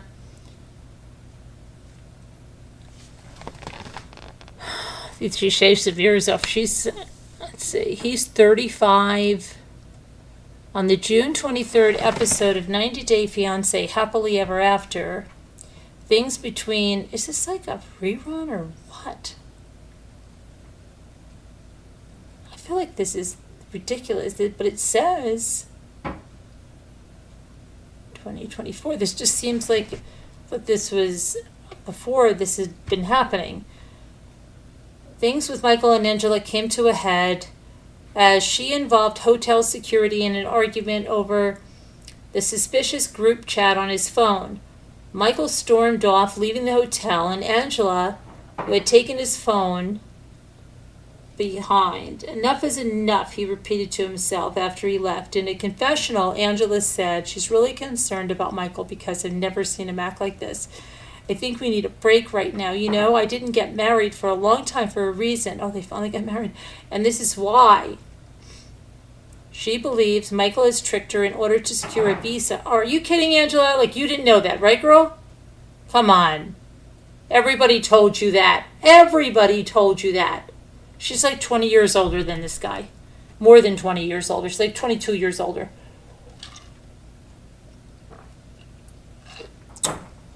Okay. Let's see what else here.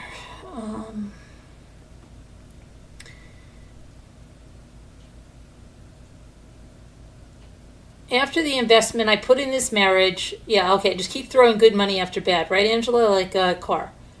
The love I've given him, it's so embarrassing, trying to trust him over and over and finding out he lies. After packing up and leaving, Michael said, I don't care anymore. Gosh, I didn't watch this for like 2 years, and this is the same way that it left when last time I watched it. He claimed Angela could rid the visa and end the process they've waited years for.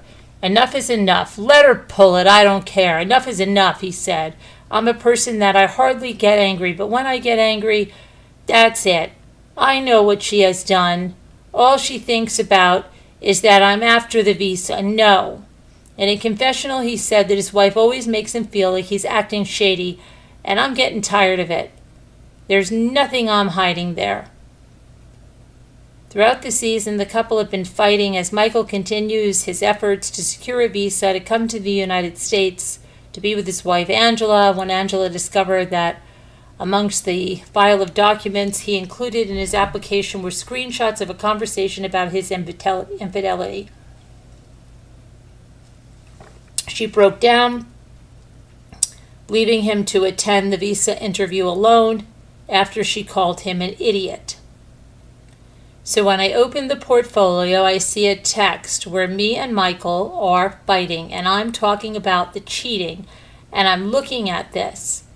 Who would put that in there? I can't figure out why you would put these texts in there. They don't want to see us fighting. She said in the confessional, explaining what her husband had included in the application that made her so mad.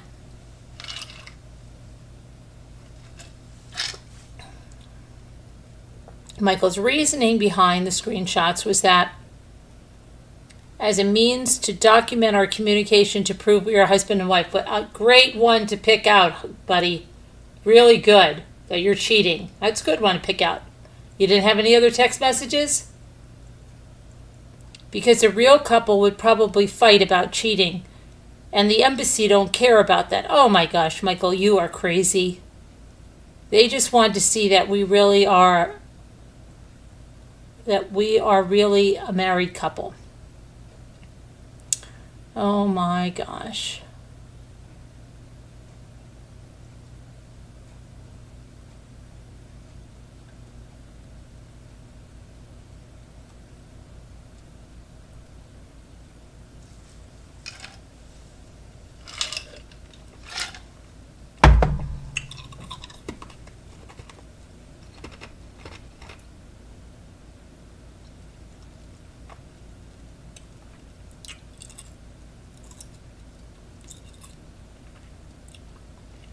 Who is doubling down with the Derricos? Does anybody know these two? TLC series? I never heard of these two, though I don't watch TLC, but I've not heard of this series, Doubling Down with the Jerichos. I might have heard the name, but I don't know. Okay, Dean and Karen Jericho are ending their marriage.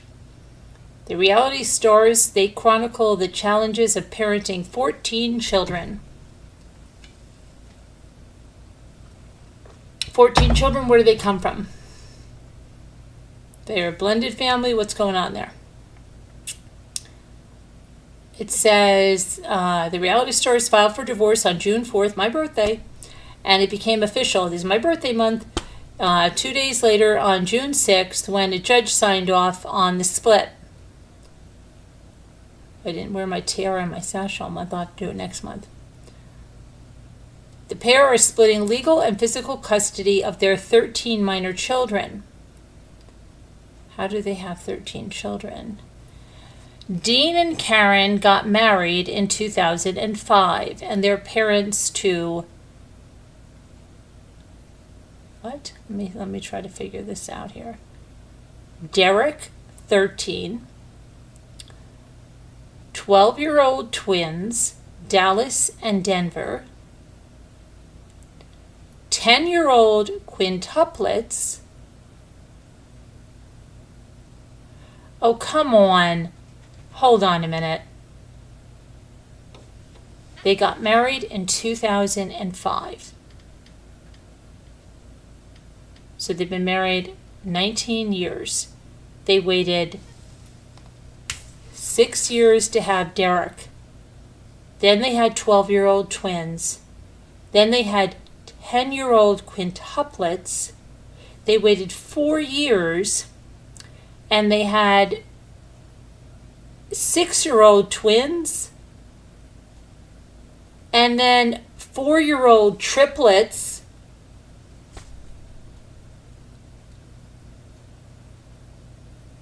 And then it says oldest daughter is 18. What does that mean? Why wouldn't they put that? They're not her parent? Like, is that someone else's child? Does anybody watch this? Because this is now I'm going to have to go down a rabbit hole on this one.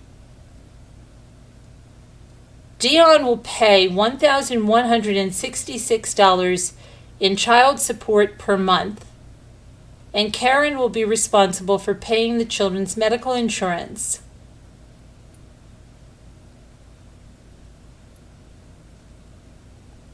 Are you kidding me? Just $1,166 a month for 13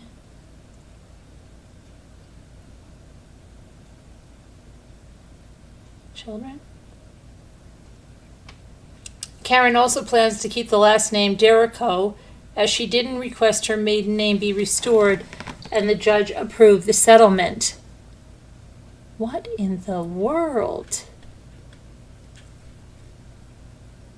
The divorce comes 2 weeks before the season 5 finale of their series.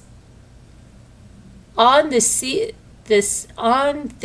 of the series, they searched for a new house has been a forever process and is putting a strain on Dean and Karen's marriage.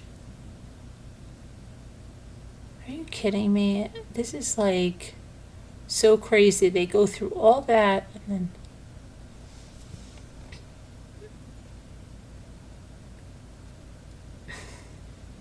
Okay, so how did they have these kids? I have to look this up now.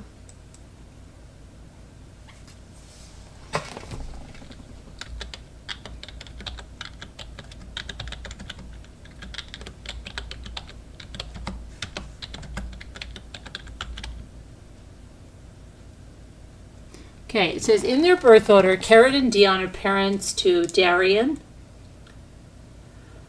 and Derek, twins. Denver and Dallas.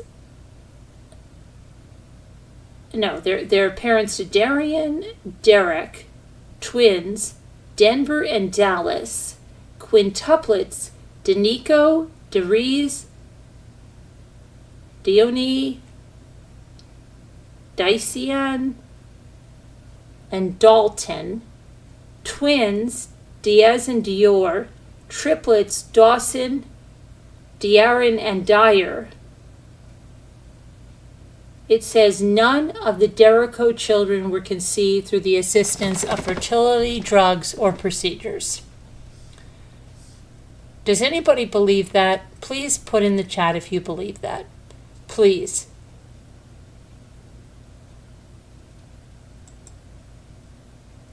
She said, after our oldest, I had 2 miscarriages.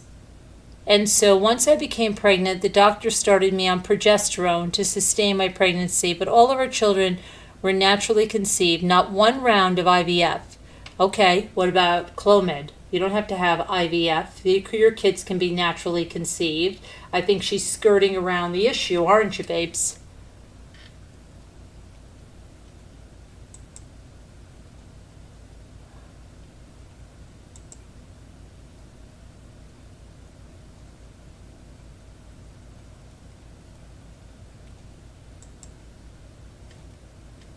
They have 15 biological children resulting from only 6 naturally occurring pregnancies.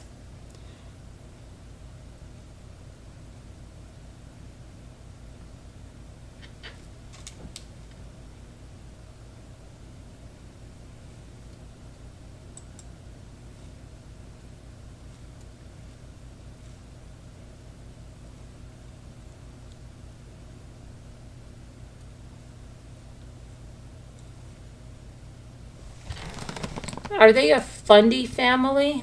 Let me see. Oh, they are a Fundy family.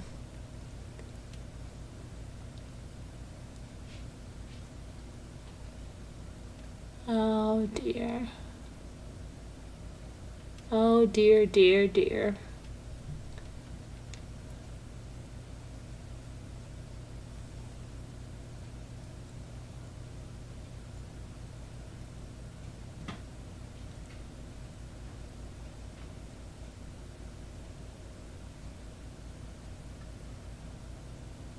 Somebody said allegedly they're not legally married, and Karen gets medical, food, and other benefits through the state as a single mom to all these children.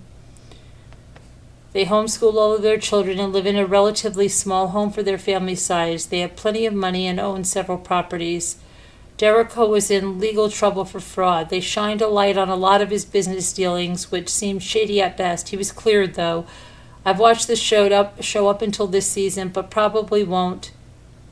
Now, they aren't super religious, but definitely seem to have a breeding fetish. Oh, they have an adopted son, it says. The Dericos have another son who isn't featured on the show.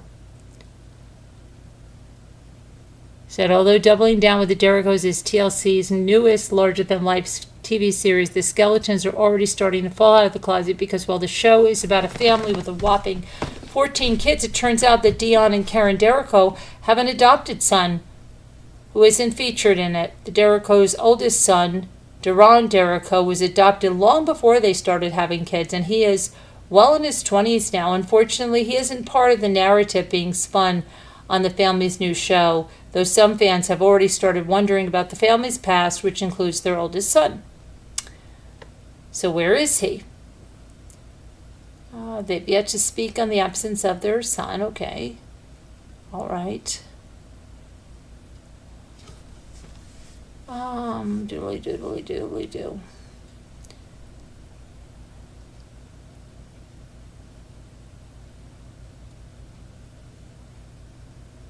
Okay, apparently Darren's Facebook shares memes about cutting negative people out of his life and not being provoked by instigators. He also clapped back comments about him speaking about his father's fraudulent charges brought against him related to real estate dealings. At the time of the charges, he told the publication he had already been estranged from his father for a year.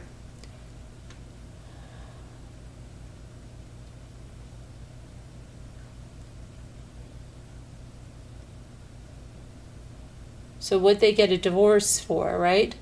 They have all these kids. What was the cause of the divorce here?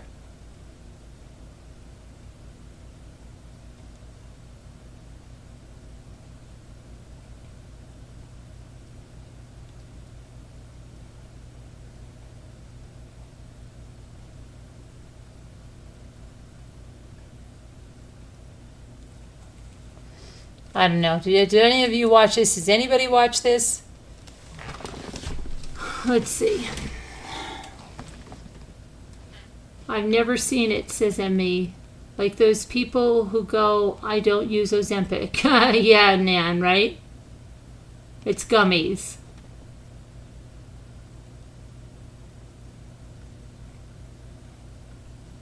He wants to start naming the kids with the letter E. Yeah, maybe, right? I don't know. I don't know. I don't believe that she didn't have Clomid or some kind of drug. She skirted around that issue. She didn't say we didn't use fertility drugs. She said she hasn't had one round of IVF. Okay. That doesn't mean anything, darling. That means absolutely nothing, dear. You could have had your eggs even harvested and fertilized and whatever. No, I'm sorry. No, she didn't have that. She could have had Clomid.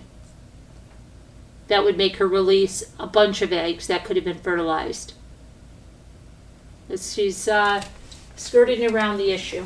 Skirting around the issue. There's a lot of fertility drugs that don't involve IVF. Sorry about that, honey.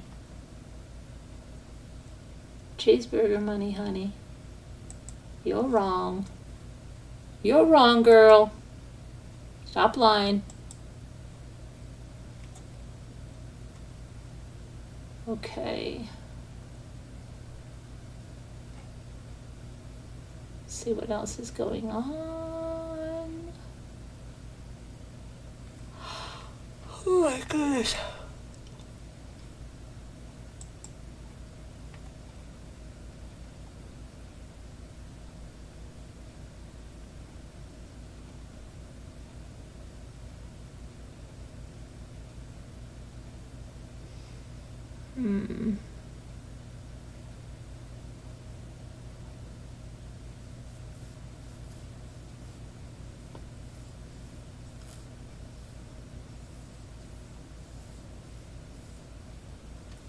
Karen Derrico fails to address the elephant in the room in the post-divorced video. Okay.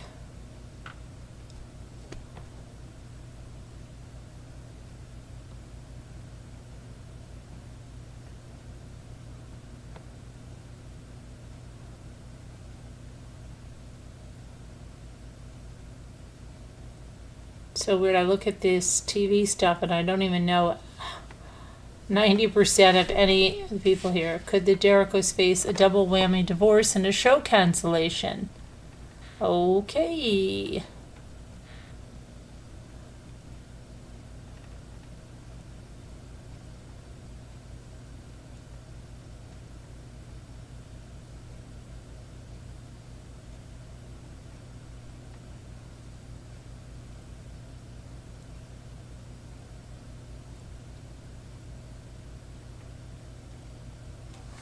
Okay, I don't know anyone there. Let's see about,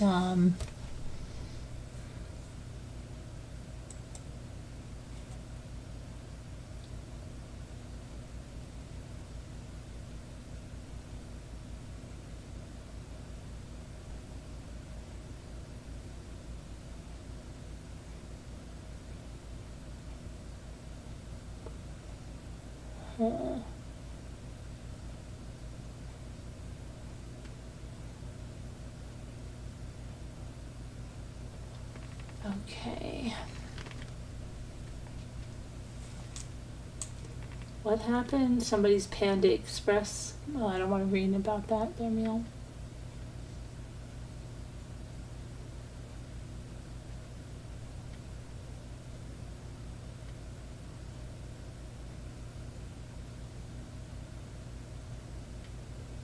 Mom shares park toys even though her kid has norovirus, and it sparks an outrage. What? What is this about? A mom shared just how livid she was to discover that a fellow parent thought it would be a good idea to bring her norovirus-stricken family to the playground and share a toy with her son. Woman posted a viral rant on TikTok about how she found herself in a less than ideal situation and that she couldn't believe someone else would behave in such a manner. Please tell me if I'm overreacting or how mad you would be. I just got back to my house and one of my mom friends was like, hey, I'm going to the park. Do you want to come? I'll help you wrangle Kason because, as you guys know, I'm very big and pregnant. And it was early. It wasn't quite 90 degrees, so I said, sure, I'll meet you at the park. She went on to explain how visitors to the park even go about getting inside. This is a neighborhood park that you have to have a key to get into. A little key, that little refrigerator you've got to open with a key. We all kind of know each other there, or at least we're familiar with each other. There's another mom there. I've seen her before. She has a 3-year-old and maybe a 1-year-old. She starts talking to me and my friend, whatever, just making small talk. And then she has like a toy. It's a duck on top with bubbles. And my son always like, oh, duck, duck, bubble. So she hands it to him, super nice. Again, this is a neighborhood park, so you live in the neighborhood. You have to have a key to get in. It's common for kids to share toys, scooters, etc. And she hands the son the toy. He's playing with it, no problem. And then she proceeds to tell us the whole family just had norovirus and her husband is still homesick with it. Okay, so she doesn't sound too thrilled that her son just took a toy from a woman who admitted to being afflicted with the highly contagious illness, and for good reason. Not only is she worried about the health of her son, who is now interacting with the woman's possibly diseased duck, but also her unborn baby to think about. On top of that, as a pregnant woman, if she falls ill, there's a limit as to what medication she can take so as not to jeopardize the health of her baby. We probably should wash our hands after being around her and be on alert for the next 24 hours.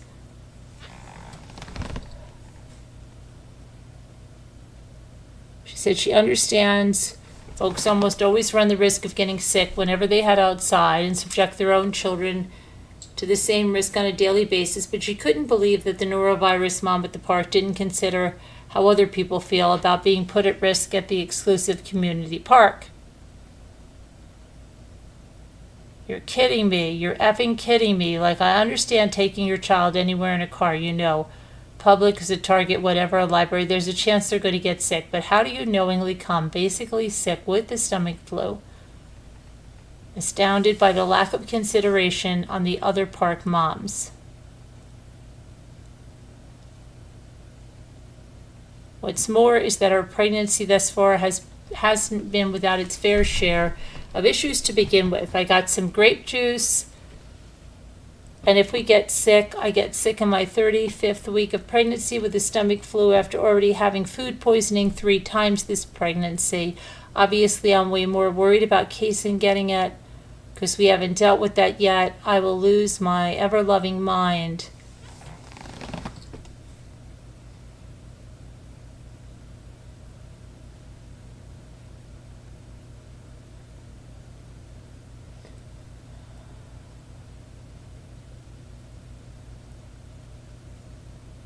Huh, okay.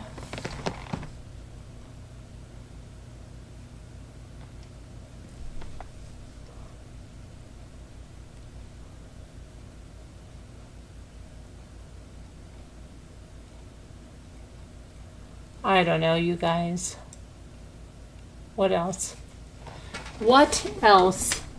Is it word cookie time? Let's do some word cookies or do the daily. I've got a medical thing tomorrow. In the afternoon. In the afternoon.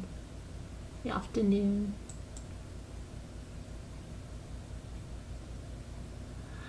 She needed to confront the woman when she admitted that and educated her and run and wash everyone's hands. Yeah, right?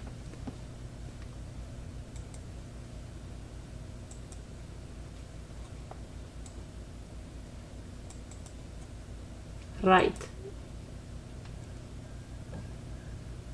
Is Kevin Leonard here? Kevin Leonard, did you get my message?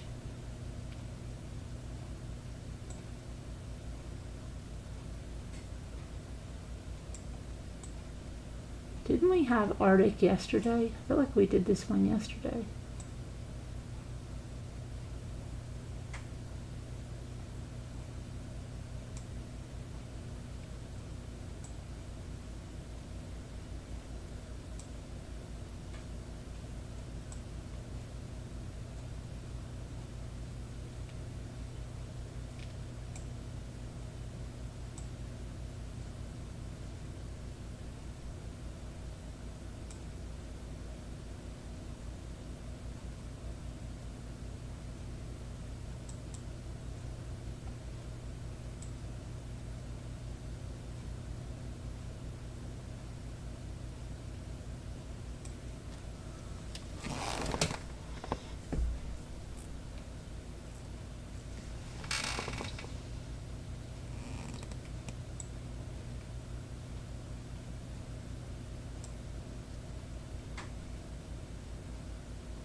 You got my message? Did you answer me?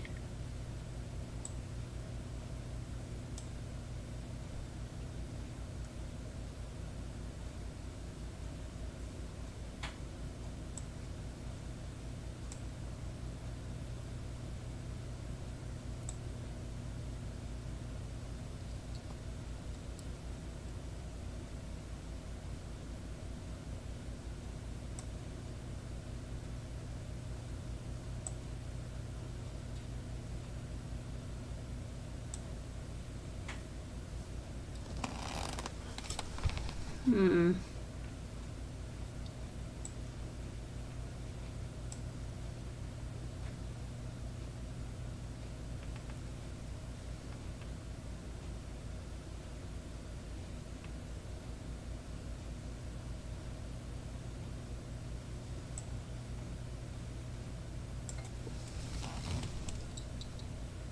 Alas, poor Yorick, I know him well.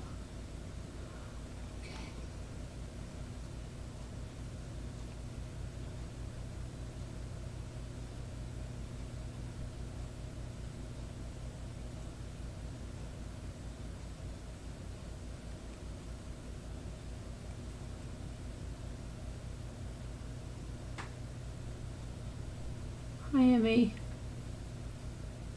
You smarties. Smarties. Smarties.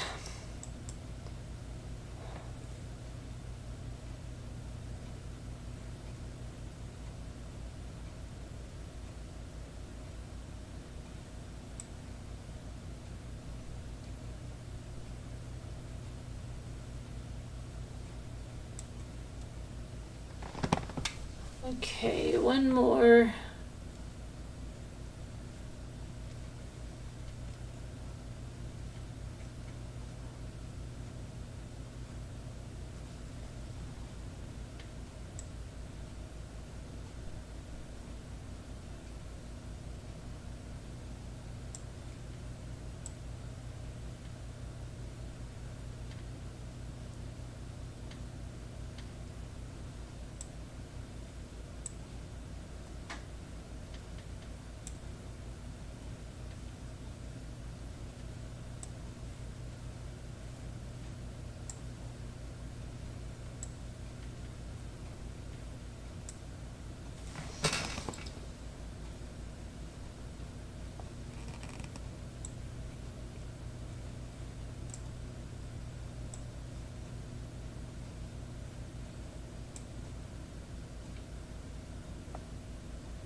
We already have Auric.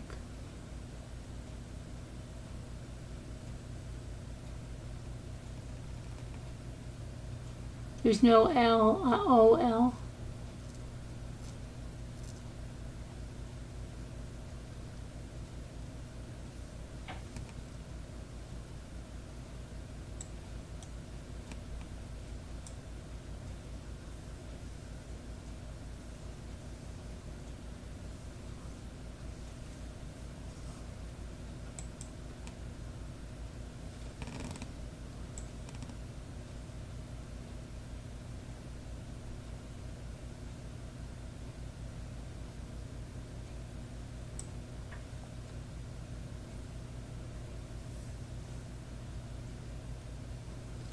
Come on, Margot, what's the last one? There's no O-L.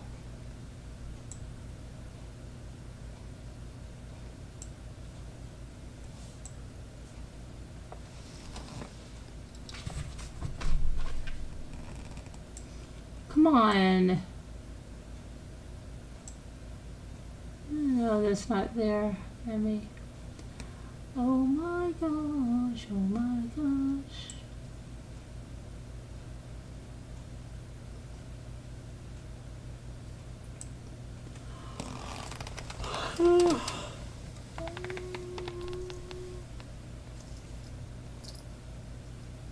You tried?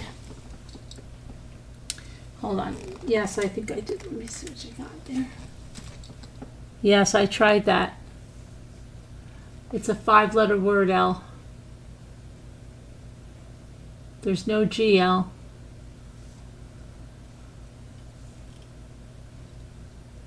Margot?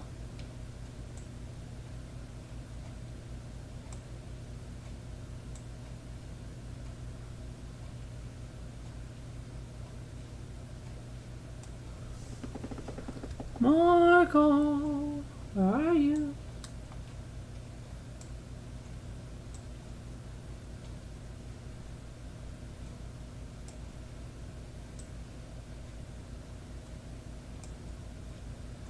Margot. Okay, Kevin. You can't see it? Okay. I don't know why, Margot. I don't know why. It doesn't like you. If she doesn't like you, she can make you disappear. There I go. I'm being... That usually means that I've way overtired. If she doesn't like you, she can make you disappear.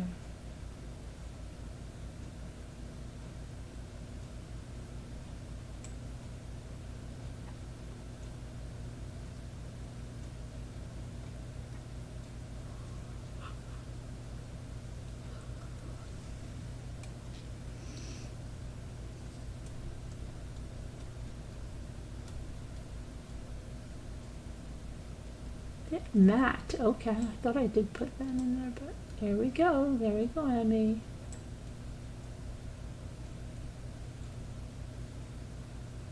Abuti.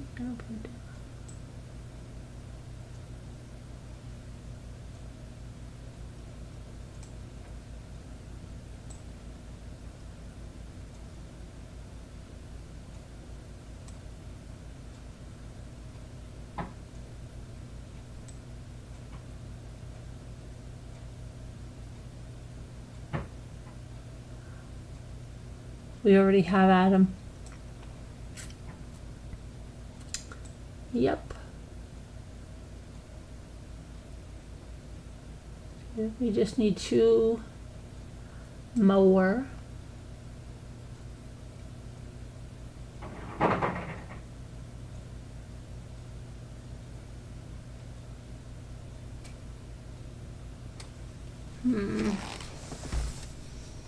It's got to begin with an N or an O or a P.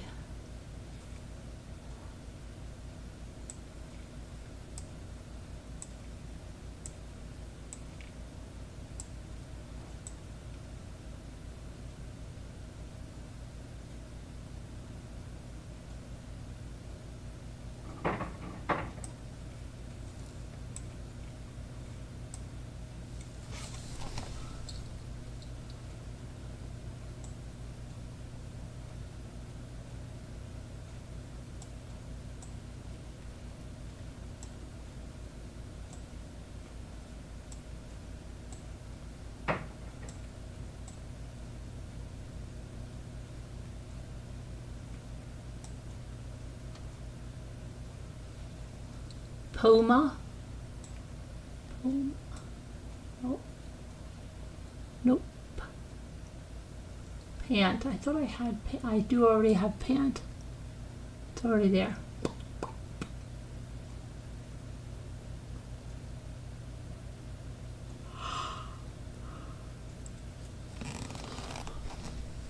Already have hot.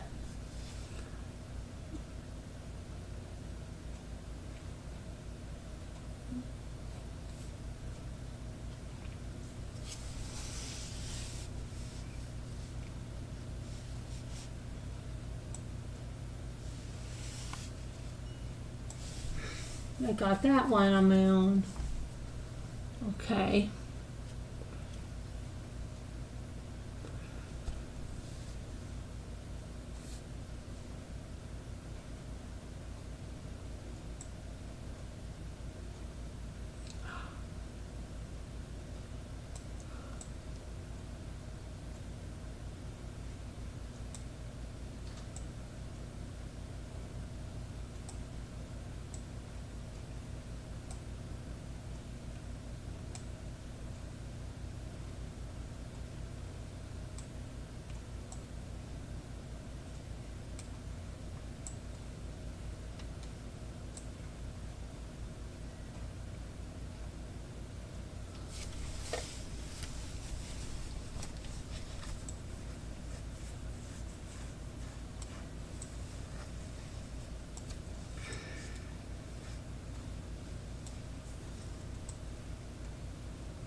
Poma? No, Poma won't work. Oath. That's it.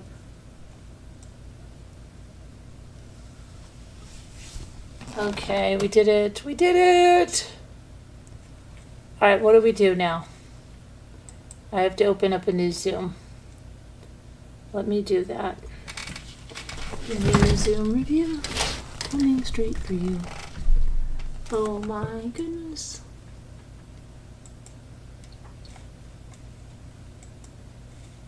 I'll be right back.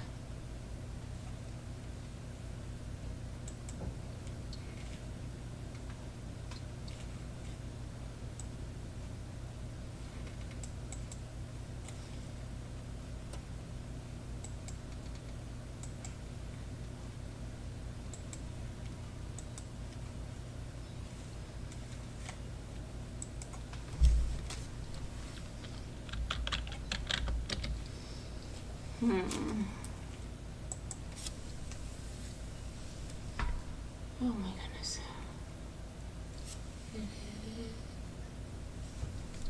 It's getting hot in here. Don't say that to Scooter. She will take off all of her clothes. We have witnessed it.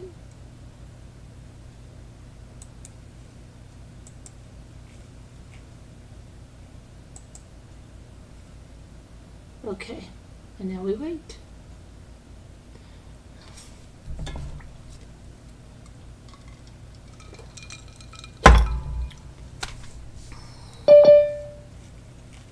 Oh, Rufus. Ruffles. I believe it's Ruffles. Ruffles. L. Ruffles. Hello, Ruffles. Hi. Hi, Margot. Hello, Ruffles. Hello, Ruffles. 54473. 5473. What do you? 8675309. Oh, I'm sending Sharon the thing. Oh, 213. don't give it out. All the trolls will come. 218496781611143 29 69 8 26 49.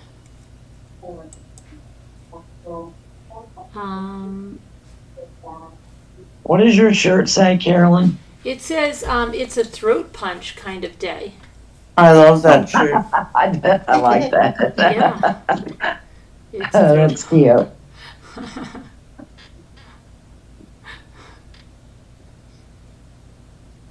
Okay, Sharon, did I give you the right number?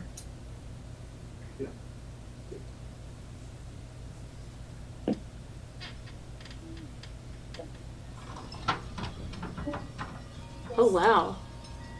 It just got real windy. Really windy. Like all my wind chimes just. Oh no.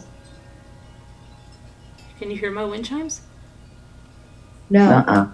No, but I could hear your clock ticking, and I've never heard that before. I'm deaf, girl.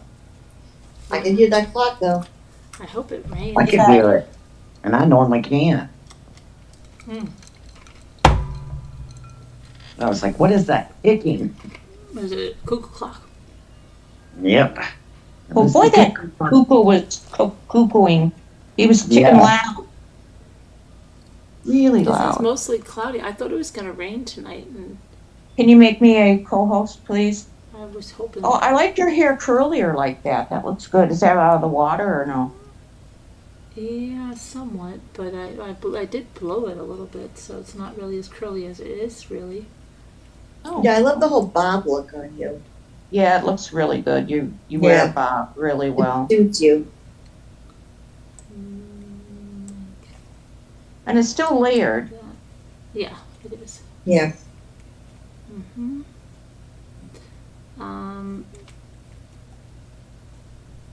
Is that a cue? Is what? Is that still a cue? You're behind, Al. Now we're Or is off that- the word oh. game.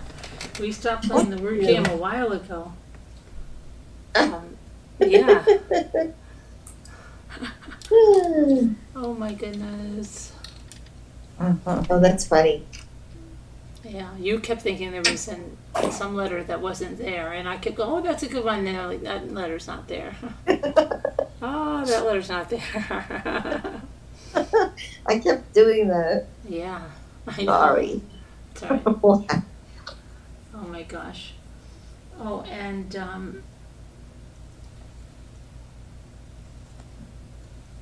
I have? Hmm. And I think there are some people that are behind. So last night, did anybody watch the Gilgo Beach guy? Yeah, I did. I did. I watched See, until I fell asleep. Oh, you Kevin, what? One of the first victims was from up in this county that I live in. Oh, wow. Yeah, and Oh, there yeah, I was remember another you saying that. documentary about Yeah, the first victim, right? her, about the whole thing about like Yeah. the first two girls. There was another documentary or movie or something about it. But after that, did it play like to the? Cause they had a whole bunch of others. It played a bunch of different ones. I don't even know what they all Yeah, were. because I but- think I woke up with some serial killer. In, Yeah, I woke up and there was something different. Oh yeah, playing. there was one that was, I don't know whether it was the dating game guy or which serial killer it was, but I remember he was on Richard death row. Ramirez. Which one? Richard Ramirez. Was that the is one that was date- on death row in California and he killed that young girl? Her name was... Yes. Yes. What was the girl's name? Remember what the little girl's name is? The mother was waiting for him to die, but she died before it. No. And she was like 12 years old or something. My ex-hairdresser dated him a couple of times. Ew. Imagine. Ugh. She said he was so handsome. Ugh. They usually are, oddly enough. They said Ted Kaczynski. Wasn't he a good looking? You're thinking of Ted Bundy. Chrisley. Ted Bundy. Pardon me, Ted Bundy. You're 100% You know who right. they have playing in a new movie? Who they have playing Ted Bundy? Who? Zac Efron. And it's really Oh. good. I watched the movie. It's really good. It's not really gory. It's What's it called? about him and his like life plus the serial killings, but it has his life in there. And he was dating a woman for a very long time, like 20 some years. He was very in love with her, very kind to her, very affectionate with her. She had a daughter. He treated the daughter like gold. The daughter loved him. It's like this whole crazy story that I It's a never new knew movie? about. It's on Netflix with Zac Efron. Is it a new movie though? Yeah, I think so. I've never Do seen you know it or what heard it's of it. called? Yes, I just had it. Let's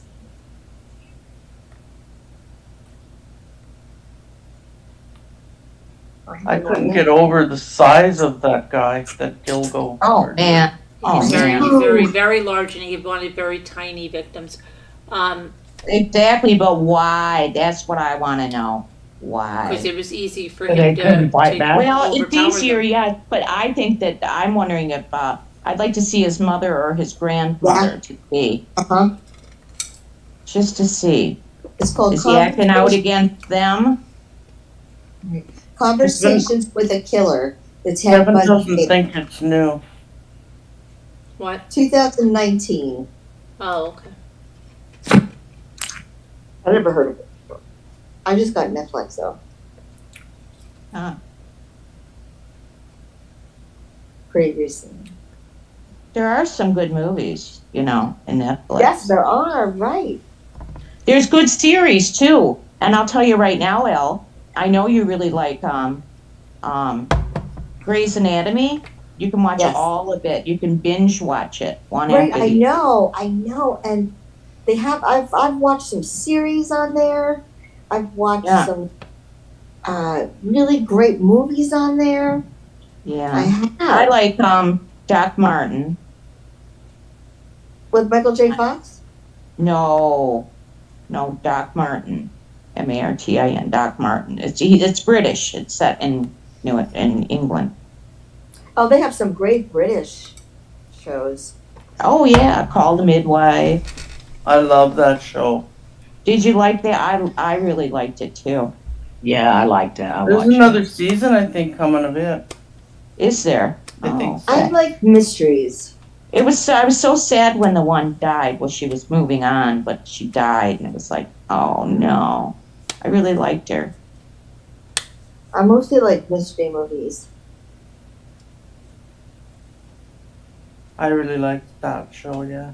I'm just starting there's a new season of Bridgerton out, so I've got to get into Uh-huh. that. Oh, I saw the commercial for that. What is that like? It's good. It's a period show, like, Yeah, but it's not a mystery or a thriller, right? no. Yeah, I like those better. True crime. Do you want like me it. to try to get those for you, Kevin Leonard?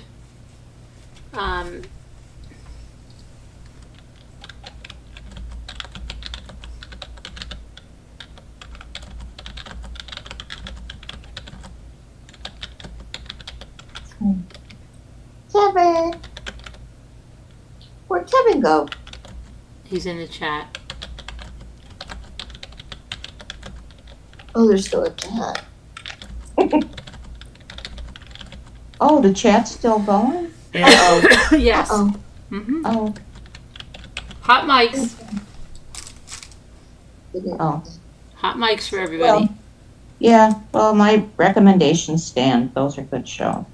Yep, they are.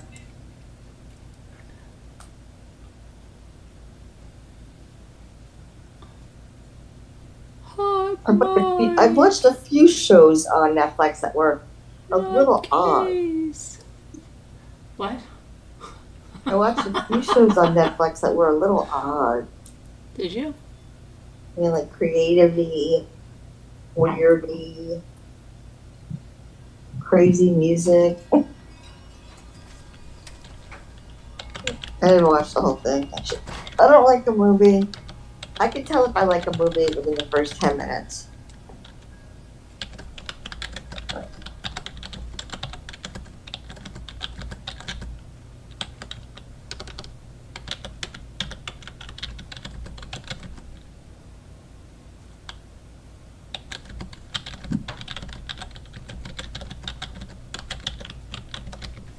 Okay, hold on. I'm just gonna get some Good night, Nan. old-fashioned Oh, good night, Nan. Night, Nan. something. Good night, Nan. I've got to get something for Kevin's house across the way. Just give me a minute here. All right. He's, he's in need of something. Oh boy. Okay. You're spoiling him, Carolyn. I know. Yeah. He's taking full advantage as well. Well, of course.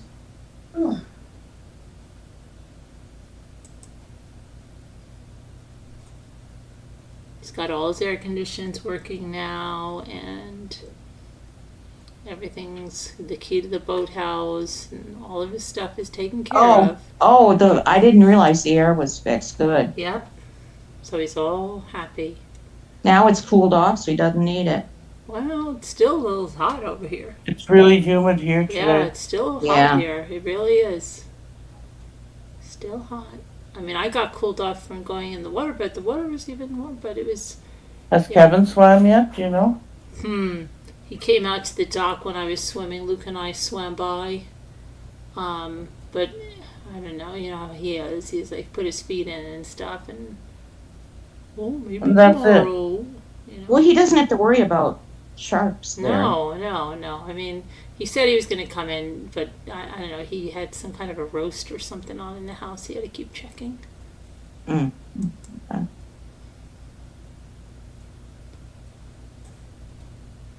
That's just a lame excuse, I think.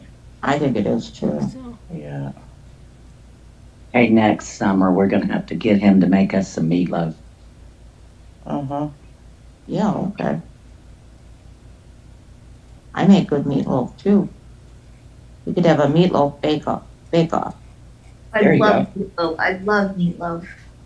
meatloaf I do is one too. thing. Meatloaf and meatballs. Like do you have anything that you can't eat somebody else's? It's one food that you cannot eat No one else somebody has else. any Even or a anything. restaurant. Even a restaurant. No. Yeah, my daughter can eat like meat. I can't eat like it's meatloaf or I can do other people's meatballs if I know that they're going to be good or like. I might say I can eat Sandy Rusak's meatballs, and I ate my sister-in-law's meatballs, but I didn't like them because she put onions in them, and not like she put like onions in them, and I can't do onions. But other than that, they were okay. But I just can't do the onions. But I did eat them. I love onions. Yeah, Me too. not. I mean, We this try to year- make separate meatloafs. I make two then, and one for the babies and one for the people. I like red onions. I like red onions. It's Christy coming.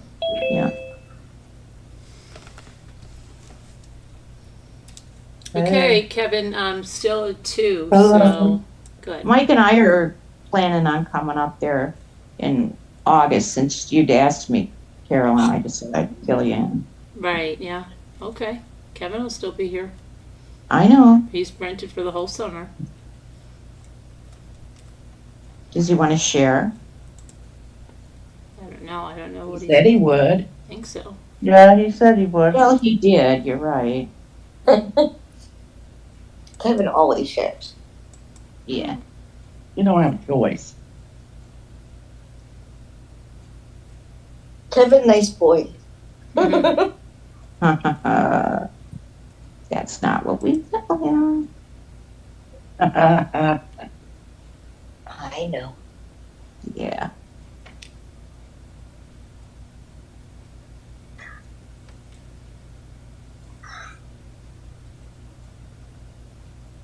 Okay, it's at 8. Kevin. All right, and you got it. This and now. Does he go down there to that expensive store, or does he drive further to the other one? He'll go to the expensive store, but he'll buy off the flyer because you can buy off the flyer. And then guess what? What? He used Luke's employee discount card.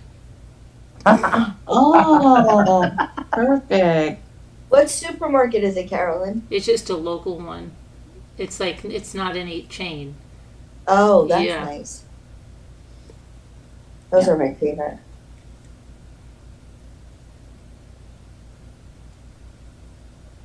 Yep.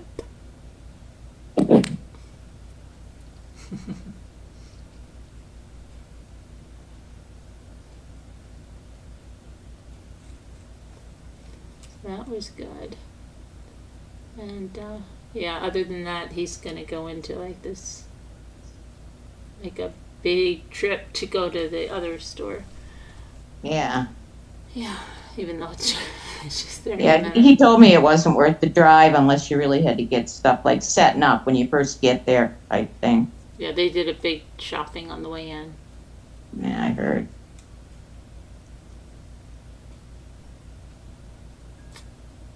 Oh.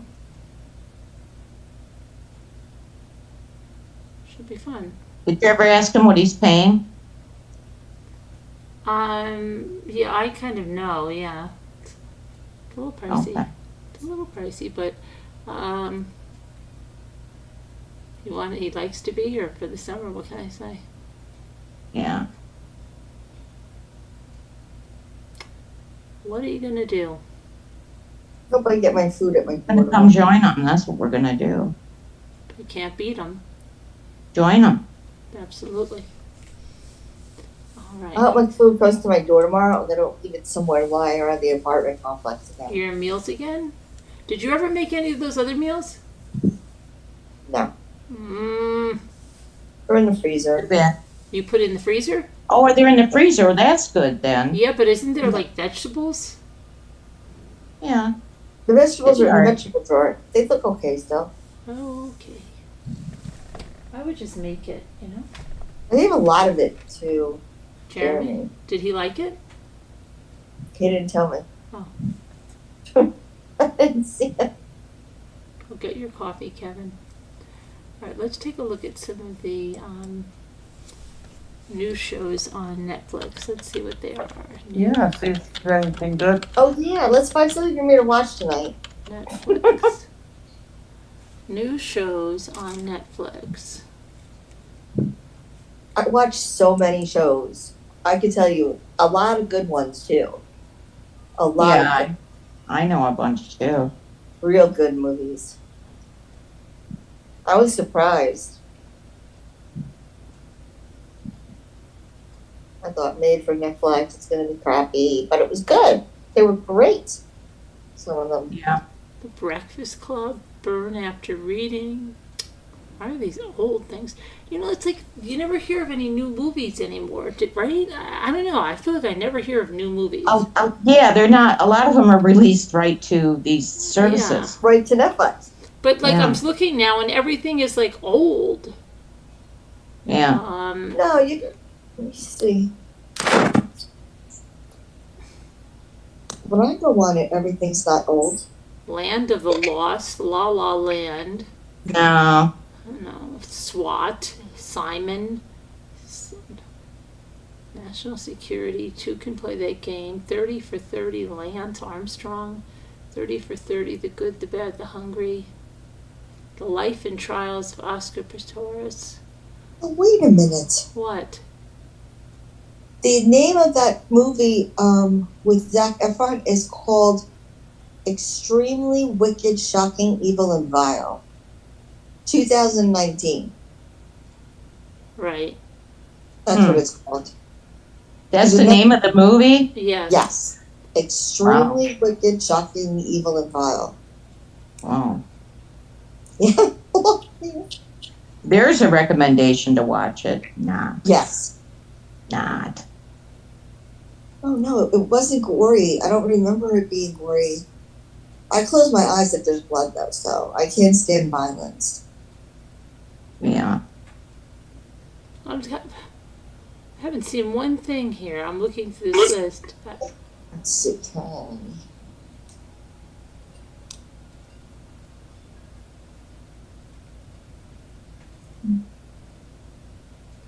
That 90s show? Mm. They made the people from the 70s show made the 90s show? That's how we yeah. did. Yeah. Yeah, it's pretty Since good. they It's opened pretty up- good. Oh, you watch it? Yeah. Oh, wow. Okay. Crazy Rich Asians. That was a good movie. It was excellent. Okay, I'm not seeing much there. Now, what's new on HBO Max, maybe? That's, and Netflix looks like a bust. No, I've watched so many great movies. I'm not getting Carolyn on here. Everything is like old. No, let me. Looks so old. Everything I just went through is like Did you Well, go with a specific genre, or is No, it? I just went new on, and they gave the list of what was I go new. mysteries. Okay, available June 1st. This is on HBO Max. American Sweethearts, American Heist, Bandits, Big Mamas, Like Father, Like Son, Cats and Dogs, The Revenge of Kitty Galore, The Chronicles of Narnia, Crouching Tiger, Hidden Dragon. Now, how old is that? Come on. Demolition, The Disaster gosh, Artist, Evil Dead, Fright Night, Generation Porque, Hope Springs, House at the End of the Street from 2012, Into the Blue 2, The Reef, The Invention of Lying, Jessica's Big Little World, Krampus, Life After, Mamma Mia, Marmaduke, Minari, The Mummy, Open Water 2, Open Water 3, The Other Guys, Overload, Paul Blart Mall Cop, oh my gosh, how old is that? Paul Blart Mall Cop 2, Ride Alone 2, Shadows, Shining Through, The Skin I Live In, Spaceship Earth, Splice Sugar, The Time Traveler's Wife, Trixie Motel, Drag Me Home Season 1, Uncut Gems, Urban Legend, User Zero, Wanted. Oh my gosh, you've got to be kidding. Craig of the Carolyn, Creek, Fixer Upper, The Lake House, Season 1, Meekum Presents Automotive Archaeology, Season 1, Ren Fair, HBO Original, Total Drama Island, Season 1, Battle on the Beach, Season 4, Deadly Influence, The Social Media Murders. Oh, that I don't sounds think good. that we're looking at the same Netflix. No, I'm looking up HBO right now, but what is that? Oh. Deadly Influence, The Social Media Murders. That Ooh. sounds kind of, What is Very that? I'm going interesting. to take a look at that. That's right up our alley. yeah, sure is. Do you know what? Hold on a second. I like the sci-fi. No, but I think Oh, do you? Oh yeah, I love sci-fi. And old black and white movies. Oh, Me too. So does Linda. Right. You Turner guys classic did lots movie. of Yeah. time. Linda and know. Al and Reasonable. you will be Yeah. make a great trio watching movies. Oh, yeah. I love 'em. successful teenage film reviewer Trey is building an online empire on YouTube, attracting hundreds of thousands of views, but it can't last, and soon he finds himself dragged into a shocking world of... Is this real stuff or made up? I think it's made up.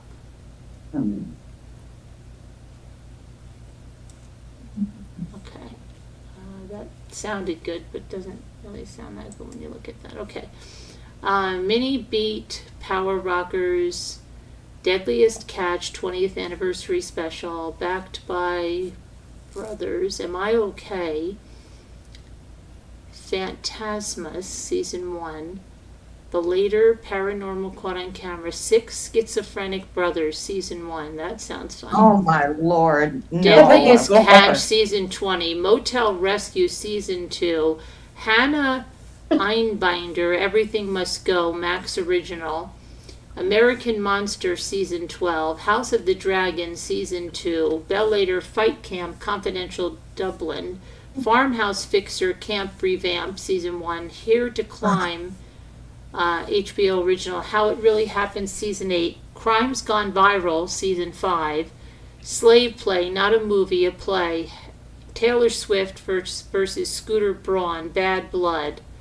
Oh, that's about part of that email, like all that stuff about her.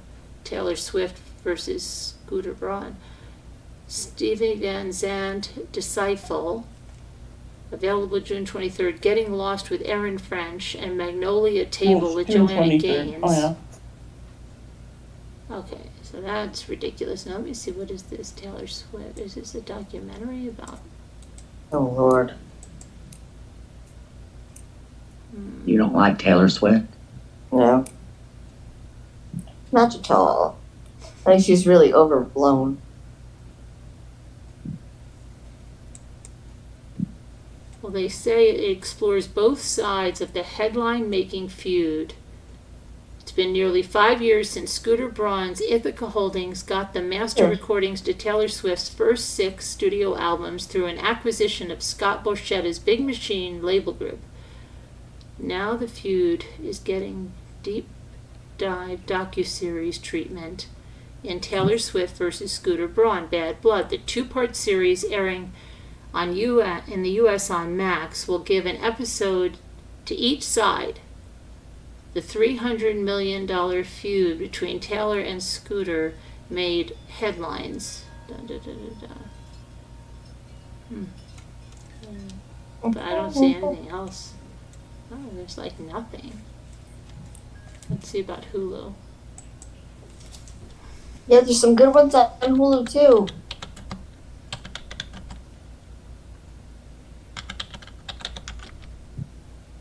I watched some really good ones on Hulu. Go over On there. Hulu? Yeah. Hulu Let's see. and what's the other one? The Bear, House of the and- Dragon, Love Island, Cult Massacre, One Day in Jonestown. And Tubi. Well, we live that here because I'm supposedly Jim Jones, so Mhm. I don't know if I want you all to find out the secrets there. Diane Van Well, but Furstenberg, Kool-Aid, Woman in Charge. I like Anchorman the lime the 2. best. What? Lime Kool-Aid. Oh, yeah. Thank you. Hmm. Yes. Good choice, Sharon. Okay. I want strawberry banana. Well, that's acceptable. I want grape. Grape is good. What's good? Yeah, grape is good. I'll do grape. People always say stuff that there's good stuff, but there's like nothing good on. Carolyn, almost every single night I find something to watch that's excellent. Like I didn't today. I can't find anything today.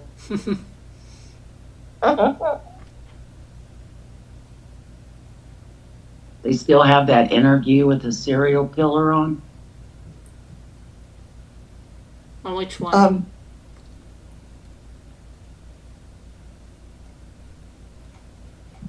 On which one, Rob?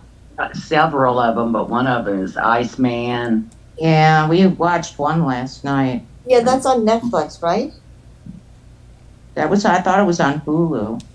Was it about Iceman or one of the others? Because there's several of them. No, it serial was. We killers. It was watched it the- on it was the Rex.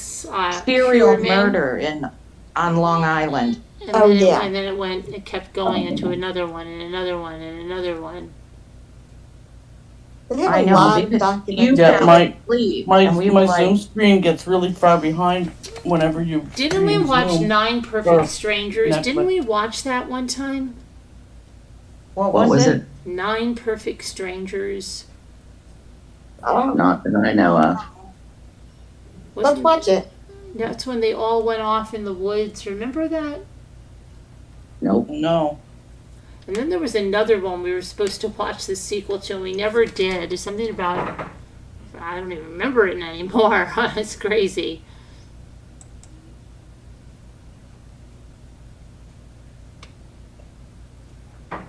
The heck? There's like nothing.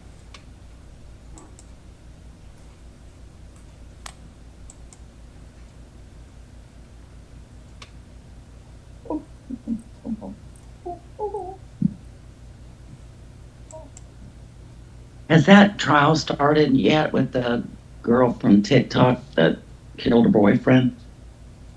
I don't think so. Wasn't she going to trial? I don't know. Did she take a plea? I can't remember. Who is that, Rob? I don't remember that. She stabbed him in a fight. She didn't mean to kill him, but I guess she hit him Oh. hard. She threw the knife in it, Right, okay, yes. I hit him remember under the that. armpit or something. Yes, I wish remember that a good court case would start. I know. One of these, there's so many. I didn't know Boone's had 8 attorneys. Oh, yeah. She'll be like that Daryl Brooks. She'll be representing herself soon. Yeah. Nobody is as good as Run Daryl out of Brooks. money. Yeah. You know, YouTube's kind of fun to watch. Like, I'll watch, like, some old Saturday Night Lives that I like. With Dana Oh, yeah. Carvey. Like, I love Dana Carvey and Sherry O'Terry. You know, I'll watch that once in a while, or go on YouTube and watch, like, a list of the 10 most twisted endings of crimes ever, like the top 10. Like I'll watch stuff like that once in a while. So. What, Murder Next Door? So I don't have ID. Oh, you don't? No. I don't think. If you got Hulu, you should get that package. You can pick the channels you want. That's my daughter got rid of her cable, and she just has that Hulu, Netflix, and Interesting. Yeah, I saw once where there was a spot for me to pick, but I Prime yeah, has they some got different. stuff. You got different packages. You can pick the channels you want. Like I had to get the sports package to watch Turner Classic Movies. Isn't that stupid? Yeah, I don't watch sport. yeah. No, We had to I- do that to watch something too, and it was like, I don't want to do it.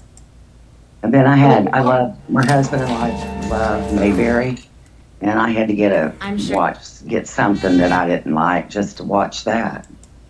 Like, Yeah, they make sure they put something that they figure, they'll put Right. that. my cable bill is ridiculous.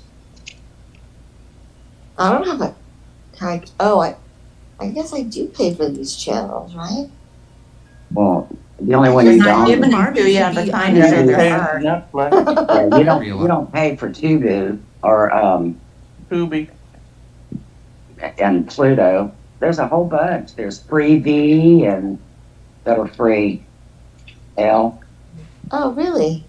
Yeah, I think I've heard. Freevee. Try that one. It's Freevee.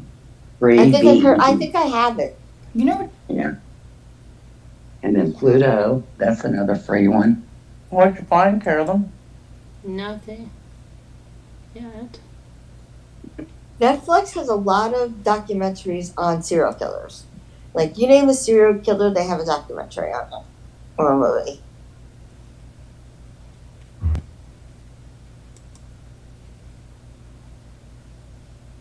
That Iceman, he was cold blooded. Kill somebody and then go home and eat dinner with his family. Well, Or get up from the dinner table and go kill somebody. They're just like not human. Crazy Rich Asians. What is that about? Is that a comedy?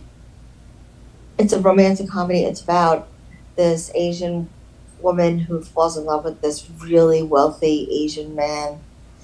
He's completely gorgeous, and he's like a crazy rich Asian. And they have their wedding on it, and the wedding is so beautiful. There's like ponds with swans inside, and they have flowers falling from the ceiling. It's the most beautiful wedding I've But ever is it seen. a comedy? Is it? No, it's like a No? romantic movie. It's a drama. Just about their wedding, though? About the relationship, how the mother doesn't think she's good enough for him. Okay. And she always has to, and then they try to drive her away, of course. Kevin Leonard says that is also the name of a show.